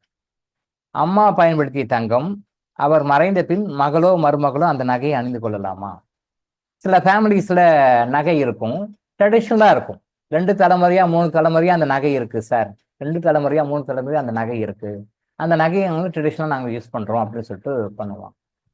கிளேட் வாயின்ஸில் பார்க்கும் பொழுது அந்த 2 தலைமுறையா 3 தலைமுறையா வர்ற நகைகளில் வந்து அவங்களுடைய அதை யாரெல்லாம் வேர் பண்ணாங்களோ அவருடைய negative thought forms, positive thought forms இருக்கு. Negative thought forms, positive thought forms இருக்கு. அந்த தாட் ஃபார்ம்ஸை கிளன்சிங் பண்ணிக்கணும். அதை கிளன்சிங் பண்ணுற முறைன்னா, இப்போ சாதாரணமாக எந்த ஒரு பொருள்னா தண்ணியில் ஊற போட்டு அதை வாஷ் பண்ணிடுவோம். ஸோ தங்க நகைகளை வந்து அந்த மாதிரி தண்ணியில் ஊற போட்டு வாஷ் பண்ண முடியாது. ஏன்னா இந்த ஸ்டோன் எம்பர்டட் நகைகள்லாம் இருக்கு இல்லையா, சாதா நகை வெறும் பியூர்லி கோல்டு அப்படின்னு சொன்னால் அதை தண்ணியில் போட்டு சில மூலிகை பொடி இருக்குது, அதில் போட்டு ஊற வச்சு ஒரு 1 hour 2 hours 24 hours ஊற போட்டு அதை எடுத்துட்டு அதை வாஷ் பண்ணி வச்சிடலாம். அந்த தோஷமெல்லாம் போயிடும், அது இருக்கிற நெகட்டிவ் எல்லாம் போயிடும். அது மூலிகை, அது தண்ணியில் மூலிகை பொடி போட்டு ஊற வைக்கிறது. சாதாரணமாக கிளன்சிங்னா நம்ம அந்த கோல்டு ஸ்மித் கிட்ட கொடுத்தா அவங்க அந்த சோப் லிக்விடு எல்லாம் போட்டு க்ளீன் பண்ணி கொடுப்போம். அந்த சுத்தம் வேற, அது வேற இருக்கிற அழுக்கு போகும், அது எக்ஸ்டர்னல் அழுக்க போகும். பட் உள்ள இன்விசிபிளாக இருக்கிற அவங்களுடைய தாட் ஃபார்ம்ஸ், நகை போட்டாங்கன்னா அந்த தாட் ஃபார்ம்ஸ் வந்து அந்த இருக்கும், அவங்களுடைய தாட் ஃபார்ம்ஸ் இருக்கும். அது பாசிட்டிவாகவும் இருக்கலாம், நெகட்டிவாகவும் இருக்கலாம். பாசிட்டிவாகவும் இருக்கலாம், நெகட்டிவாக இருக்கலாம். ஃபார் எக்ஸாம்பிள், இப்போ இந்த சகோதரர் கேட்டதை வச்சே சொல்றேன். அம்மா பயன்படுத்திய தங்கத்தை வந்து மகள் யூஸ் பண்றாங்க, மருமகள் யூஸ் பண்றாங்க. இப்போ அம்மா பயன்படுத்திய நகை, அம்மா பயன்படுத்தும் போது அவங்க எந்த கோணத்துல மகளை பார்த்தாங்க, எந்த கோணத்துல மருமகளை பார்த்தாங்கன்னு ஒரு ரெக்கார்ட் பதிஞ்சிருக்கும். அவங்களுடைய தாட் ஃபார்ம், அம்மா வந்து மகளை ஒரு கோணத்துல பார்த்துருப்பாங்க, மருமகளை ஒரு கோணத்துல பார்த்துருப்பாங்க. எல்லாருமே ஒரே மாதிரி பார்க்க மாட்டாங்க, மகளை ஒரு விதமா பார்ப்பாங்க, மருமகளை ஒரு விதமா பார்ப்பாங்க. அப்ப அம்மானுடைய தாட் ஃபார்ம் வந்து மகளை எந்த விதத்துல பார்த்தாங்களோ அந்த மாதிரி எனர்ஜி அவங்களுக்கு வரும். மருமகளை எந்த விதத்துல அவங்க பார்த்தாங்களோ அந்த மாதிரி எனர்ஜி மருமகளுக்கு வரும். அது பாசிட்டிவாகவும் இருக்கலாம், நெகட்டிவாக இருக்கலாம், ரெண்டுமே இருக்கலாம். நம்ம நெகட்டிவ் பற்றியே பேசணும், பாசிட்டிவும் இருக்கு, நல்ல விஷயங்கள் இருக்கு. ஸோ ஒருத்தர்கிட்ட பாசிட்டிவ் வருதா நெகட்டிவ் வருதா நம்ம எப்படி தெரிஞ்சுக்குது? அதை கிளன்சிங் பண்ணும் பொழுது சில மூலிகை பொடிகள், சித்தர்கள் சொன்ன மாதிரி சில ஃபார்முலா, அந்த மூலிகை பொடிகளை தண்ணியில் ஊற வைக்கக்கூடிய நகைகளாக இருந்தால் தண்ணியை போட்டு அந்த நகையை போட்டு அந்த மூலிகை பொடியை போட்டு அதை ஊற வச்சு ஒரு 6 hours 8 hours அப்படி இருக்கு, அதை ஊற வச்சு திருப்பி அந்த கண்ணுக்கு தெரியாத தோஷங்கள் அழுக்கெல்லாம் போயிடும். அது வந்து அடுத்த ஜெனரேஷன் பாசிட்டிவான பெனிஃபிட்ஸை கொடுக்கும். அப்படி இல்லை அப்படின்னா இந்த சகோதரர் வந்து கிறிஸ்டல் வாங்கியிருக்கிறாருன்னு நினைக்கிறேன், இன்னும் டெஸ்பேச் ஆகல இருக்கு, அனுப்பிச்சி விட்ருவாங்க. இன்னும் நான் ஓகே சொல்லாமல் இருக்கேன், அவ்வளோதான். நீ ஏன் டாக்டர் ஓகே சொல்லன்னு கேட்காதீங்க, சொல்லிடுறேன் சீக்கிரம். அது சொல்லிட்டேன்னா அனுப்பிச்சி விட்ருவாங்க. அப்போ அந்த கிறிஸ்டலில் வந்து நீங்கள் அந்த ஜொல்லை வந்து கிளன்சிங் பண்ணிக்கங்க. நான் எப்படின்னு சொல்லி கொடுக்குறேன், நான் கிளாஸ்லேயே சொல்லி கொடுக்குறேன். அந்த ஜொல்லை வந்து எடுத்து அதில் இருக்கிற நெகட்டிவ் எனர்ஜி எப்படி எடுக்கணும். அதே மாதிரி நீங்கள் எந்த பொருள் வீட்டுக்கு வாங்கினீங்கனாலும், எந்த பொருள் வாங்கினீங்கனாலும் அந்த பொருளை வந்து எப்படி கிளன்சிங் பண்ணிக்கணும், கிறிஸ்டலை வச்சு எப்படி கிளன்சிங் பண்ணிக்கணும்னு நம்ம ஒர்க் சொல்லி கொடுக்குறோம், யூடியூப்லேயும் போட சொல்கிறேன் நான். அது மாதிரி கிளன்சிங் பண்ணி எடுத்துட்டிங்கன்னா நம்ம கண்ணுக்கு தெரியாத அந்த நெகட்டிவ் எனர்ஜிஸ் எல்லாம் போயிடும், கண்ணுக்கு தெரியாத நெகட்டிவ் எனர்ஜியில் போயிடும். அதாவது தண்ணியில் ஊற வைக்கக்கூடிய நகையாக இருந்தால் அதை போட்டு கிளீன் பண்ணிக்கலாம், அந்த பொடியை போட்டு கிளீன் பண்ணிக்கலாம். தண்ணியில் ஊற வைக்க முடியாத கல் நகையாக இருந்துச்சுன்னு வச்சுக்கோங்களேன், அதை அரக்கு போட்டு பண்ணியிருப்பாங்க. கல் நகைகளை தண்ணி போயிடும், தண்ணி போயிட்டா அது டேமேஜ் ஆகிடும்ன்ற மாதிரி சொல்லுவாங்க. கல் நகையே வந்து தண்ணியில் போடக்கூடாதுன்னு. ஸோ அந்த மாதிரி நகைகளில் இந்த மாதிரியான மெத்தடை கிளென்சிங் பண்ணிக்கலாம். உங்கள் கையில் கிறிஸ்டல் வந்த பிறகு கேளுங்க, நான் சொல்கிறேன், கிளாஸ்லேயும் சொல்கிறேன், யூடியூப்லேயும் நான் போடுறேன். அந்த கிறிஸ்டலை வச்சு அந்த நகையை வந்து கிளென்சிங் பண்ணிக்கலாம். அதே மாதிரி வெளியில் பேங்க்குக்கோ மார்வாடிக்கோ மற்ற ஃபைனான்சியல் இன்ஸ்டிடியூஷனுக்கோ பிளட்ஜுக்காக போயிட்ட நகைகளை நீங்கள் அந்த கிறிஸ்டலை வச்சு கிளென்சிங் பண்ணிக்கலாம். அது மாதிரி கிளென்சிங் பண்ணிட்டீங்கன்னா என்ன ஆகும், அடுத்த தடவை அதுக்கு கொலைக்கெல்லாம் சொல்லுவாங்க, பள்ளிக்கூடத்துக்கு போயிருக்குன்னு சொல்லுவாங்க. ஒரு முறை அப்படிதான் ஒரு சகோதரர் சொன்னார், நகைங்கள்லாம் பள்ளிக்கூடத்துக்கு போயிருக்கு அப்படின்னாரு. பள்ளிக்கூடத்துக்குனா என்ன அப்படின்னு கேட்டேன். சார் அடமானத்துக்கு போயிருக்குன்னு அர்த்தம் சார். ஓ, இப்படி ஒரு மீனிங் இருக்கா? ஒரு கேஷுவலாக சார் நகைகள்லாம் இருந்து சார் எல்லாம் தேவைப்படுது, எல்லாம் பள்ளிக்கூடத்துக்கு போயிருக்கும்போது எனக்கு ஒன்று புரியல, என்ன பள்ளிக்கூடத்துக்கு எதுக்கு போகுது நகைன்னு கேட்டேன். அப்போதான் தெளிவாக சொன்னேன், சார் பள்ளிக்கூடம்னா பேங்க்ல அடமானம் வச்சுக்கிறோம் சார், வெளியில் நம்ம பள்ளிக்கூடம் மார்வாடி இப்படிலாம் ப்ரைவேட்டாக வைக்க முடியல, அது பேர் பள்ளிக்கூடம் நாங்கள் வச்சுக்கிறோம் சார், பள்ளிக்கூடத்துக்கு போயிருக்குதுன்னு சொல்லுவோம் சார். ஓ, இப்படி ஒரு டெர்மினாலஜி இருக்கா அப்படின்னு சொல்லி தெரிஞ்சுங்க. அது மாதிரி பள்ளிக்கூடத்துக்கு போயிருந்ததுன்னு வச்சுங்க, அது திரும்ப பள்ளிக்கூடத்துக்கே போக பார்க்கும். படிக்கிறதுக்கு தான் பள்ளிக்கூடம் போகணும் ஒழிய பிரஜைக்கு திருப்பி போகக்கூடாது, பேங்க்குக்கு போகக்கூடாது. ஸோ அது மாதிரி திரும்ப போகக்கூடாதுன்னும் போது நீங்கள் அந்த கிறிஸ்டலை கிளன்சிங் பண்ணி அதை எனர்ஜியை ரிமூவ் பண்ணிட்டீங்க அப்படின்னா திருப்பும் அந்த மாதிரி போகிறதுக்கு தேவையான அவசியம் வராது.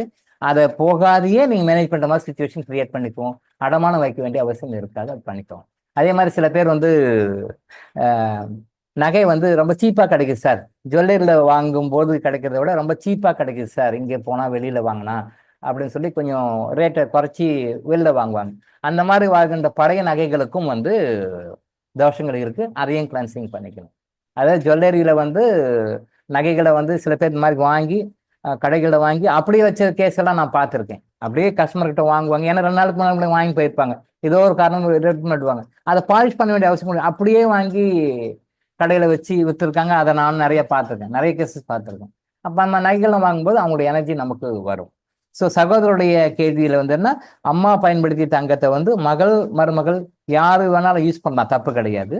பட் அவங்க மகளை நோக்கியோ மருமகளை நோக்கியோ என்ன அவங்களுடைய தாட்பாம் இருந்ததோ அவங்களுடைய தாட்பாம் அந்த ஜுவல்லல்ல இருக்கும். யார் அதோடைய வேற யார் இருந்தாலும் அது இருக்கும். அப்போ அந்த மாதிரி இருந்ததுன்னா அதை நீங்க இப்போ கிறிஸ்டல் வந்த பிறகு அதை கிளன்சிங் பண்ணிட்டு அதை யூஸ் பண்ணுங்க. யார் வேணாலும் யூஸ் பண்ணிக்கலாம், யார் வேணாலும் யூஸ் பண்ணிக்கலாம். ஒரு சகோதரர் கேட்டிருந்தாருன்னு சொன்னாங்க, அந்த ரோல்டு கோல்டு கவரிங் செயின்லாம் வாங்கி போட்டா அதில் ஏதாவது நெகட்டிவ் எனர்ஜி இருக்குமா? அதுக்கெல்லாம் கிடையாது சார், கவரிங்கெல்லாம் கிடையாது. கவரிங் நகைக்கெல்லாம் ஒன்றும் நெகட்டிவ் எனர்ஜி எல்லாம் அப்படி ஒன்றும் பெருசாக ரொம்ப கிடையாது. பட் ஒருத்தர் ஒருத்தர் போட்ட நகையை இன்னொருத்தர் போடக்கூடாது. அது எந்த கவரிங்காக இருந்தாலும் சரி, ஒரிஜினல் கோல்டாக இருந்தாலும் சரி. அப்போ சில பேர் இந்த ஃபங்க்ஷன்லாம் வந்து நகையை மாற்றிக்குவாங்க. என் நகை நீ போட்டுக்கோ, உன் நகையை நீ போட்டுக்கோ. சில பேர் நகை இல்லாதவங்க ஃபங்க்ஷனுக்கு நகையை வாங்கி போட்டுக்குவாங்க, நகையை வாங்கி போட்டு போய் திருப்பி கொடுப்பாங்க. நகை இரவல் அப்படின்றது, நகையை இரவலாக வாங்கி இரவலாக கொடுப்பாங்க, இரவலாக வாங்கி இரவலாக போட்டுக்குவாங்க. தவறு கிடையாது. பட் அது வந்துச்சுன்னா கிளன்சிங் பண்ணிட்டு போட்டுக்கணும், வேற ஒன்றும் இல்லை. நகை இரவல் ஒரு சமய சந்தம் கொடுக்குறோம், தப்பு கிடையாது. ஏதோ ஒரு சமய சந்தம் கொடுக்க தான் வேணும், கேட்பாங்க, கொடுக்கலாம், தப்பு கிடையாது. அப்படி கொடுத்தா திருப்பி வந்தபோது அதை கிளன்சிங் பண்ணிட்டு நீங்கள் போட்டுக்கணும். ஏன்னா எந்த ஒரு பொருளுமே அடுத்தவங்களுடைய ஆறாக்குள்ள போகும்போது பாசிட்டிவோ நெகட்டிவோ அது வரும். பாசிட்டிவா இருந்தால் சந்தோஷம், பாசிட்டிவும் வரும். நம்ம நிறைய நெகட்டிவ் பற்றியே பேசணும், நெகட்டிவ் திங்க் பண்ண வேண்டாம். பாசிட்டிவும் வரும், நல்ல விஷயங்களும் வரும். ஆனால் பாசிட்டிவ் பற்றி நம்ம அதை கண்டுக்கிறது இல்லை. அது பரவாயில்ல, ஓகே, இட்ஸ் ஓகே, ரைட்டுன்னு. அது பாசிட்டிவ் ஓகே, பட் நெகட்டிவ் வராமல் அவாய்ட் பண்ணிக்கணுன்றது தான் பிரச்சனை. இப்போ நம்ம அதை பற்றி ஏன் பேசுறோம்னா, நெகட்டிவ் வராமல் ஹவு டு ப்ரொடெக்ட் அஸ் அப்படின்றதான் பேசுவோம். How to protect us from the negative. So negative வரும், பாசிட்டிவ் வர்றது வரட்டும், நல்லா வரட்டும். அவங்க போட்டுக்கனால அவங்க யூஸ் பண்ணனால வர பாசிட்டிவ் எனர்ஜி வரட்டும், நல்லதுதான், தப்பு கிடையாது. பட் நெகட்டிவ் அவாய்ட் பண்ணுறதுக்காக தான் பேசுகிறோம். அது மாதிரி எதில் கொடுக்கலாம், தப்பு கிடையாது. அவருக்கு மேலே சொல்ல கொடுங்க. பட் அப்படி கொடுத்தீங்கன்னா அதை கிளன்சிங் பண்ணிட்டு திரும்ப போட்டுக்கலாம். கிளன்சிங் பண்ணாத போடும்போது அவங்களுடைய நெகட்டிவ் நம்மளை பாதிக்கிறதுக்கு வாய்ப்பு இருக்கு. ஈவன் கவரிங்க கூட அதுதான். பட் இந்த கோல்டில் வர அளவுக்கு அவ்வளோ பாசிட்டிவ் நெகட்டிவ் ரொம்ப ஹை இன்ஃப்ளூயன்ஸ்லாம் இருக்காது. பட் கவரிங் நாய்க்கு கூட முடிஞ்ச வரைக்கும் ஒருத்தர் போட்டதை இன்னொருத்தர் வேர் பண்ணக்கூடாது. ஈவன் நகைக்கு மட்டும் இல்லை, செப்பல் கூட ஒருத்தர் போட்ட செப்பலை நம்ம யூஸ் பண்ணக்கூடாது. ஒருத்தர் யூஸ் பண்ண பொருளை ஒருத்தர் போட்ட செப்பலை வந்து நம்ம யூஸ் பண்ணக்கூடாது. அப்போ செப்பல் தான் திருடு போதே தெரியாமல் எடுத்துகிட்டு போகிறாங்க.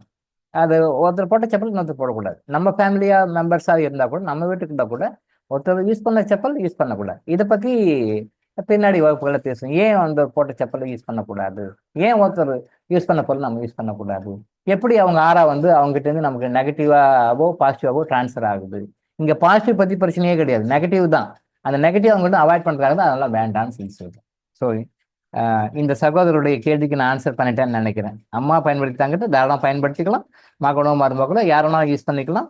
அதை கிளன்சிங் பண்ணிட்டு யூஸ் பண்ணிங்கன்னா அம்மா கிட்ட இருந்து சில நெகட்டிவ் இதாக இருந்தாலும் நல்லிஃபை ஆகிடும் சார், யூஸ் பண்ணலாம். இந்த ட்ரெடிஷ்னலாக யூஸ் பண்ணுற நகைகள்ல நிறைய விஷயங்கள் இருக்கு. அவங்களால பண்ண முடியலன்னு சொல்லிட்டு நான் நிறைய பேருக்கு அதை வந்து கிளன்சிங் பண்ணி கொடுத்துருக்கேன். இந்த ட்ரெடிஷ்னலாக வந்த நகைகள்ல வந்து அந்த நெகட்டிவ் எனர்ஜி எடுத்து டோட்டலாக கிளன்சிங் பண்ணி கொடுத்துருக்கேன். நிறைய பேருக்கு நான் கொடுத்துருக்கேன். அப்போ அது என்ன மாதிரி நெகட்டிவ் எனர்ஜி வருதுன்றது எனக்கு அனுபவத்தை நான் பார்த்ததுனால தெரிஞ்சதுனால நான் உங்களுக்கு சொல்றேன். இது மாதிரி ட்ரெடிஷ்னலாக வர நகைகள்ல நிறைய நெகட்டிவ் எனர்ஜி இருக்கு, பாசிட்டிவ் இருக்கு, நெகட்டிவ் இருக்கு. அது நிறைய நெகட்டிவ் நிறையவே இருக்கு. நான் நிறைய பேருக்கு அவங்களால பண்ண முடியலன்ற பட்சத்தில் நானே இதை கிளன்சிங் பண்ணி கொடுத்துருக்கேன். அதனால சொல்றேன், அதை கிளன்சிங் பண்ணி யூஸ் பண்ணிக்கலாம். நீங்க கிறிஸ்டல் வாங்கியிருக்கீங்கன்னால நீங்க கிறிஸ்டல் கிளன்சிங் பண்ணி நீங்க யூஸ் பண்ணிக்கலாம். சரியா? இன்னைக்கு இன்னும் நிறைய டவுட்ஸ் இருக்கு, அதை நம்ம அடுத்தடுத்த வகுப்புகளை பார்ப்போம். இன்னைக்கு 6:30 ஆயிடுச்சு, நம்ம நாளைக்கு பார்ப்போம். சரிங்களா? ஏதாவது டவுட்ஸ்னா கேளுங்க, நான் ஆன்சர் பண்ணுறேன். ஓகே.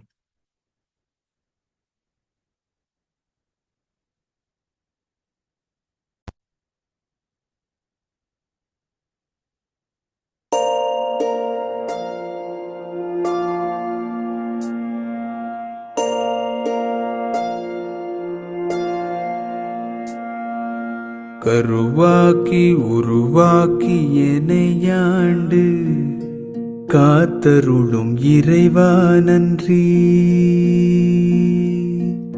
எங்கும் நிறைந்தோனே எல்லை இலாதானே, எங்கேயும் எப்போதும் என் குலம் காப்பவனே. நெஞ்சம் துணிய துணையாய் வருவாய், நேர்மறை உணர்வுகள் பெருகிடச் செய்வாய். உடலில் உறுதியை பெரிதாய் தருவாய், உனை உணரும் அறிவை என்னுள்ளருள்வாய். சுற்றமனைத்தும் காப்பவனே, செய்தொழிலில் ஏற்றம் தருபவனே, எடுத்த செயலில் வெற்றி கொடு, என் ஆற்றல் பெருகிட அருளை கொடு.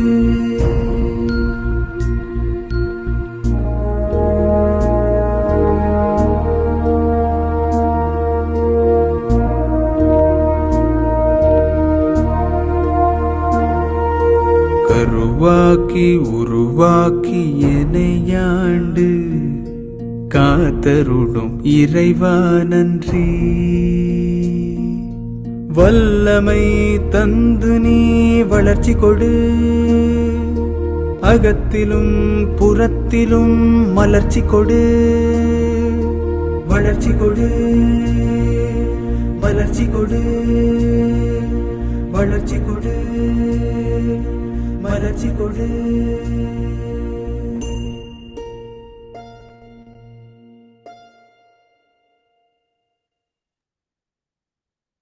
நன்றிங்க ஐயா. நன்றி ஐயா. நல்லா இருக்கு.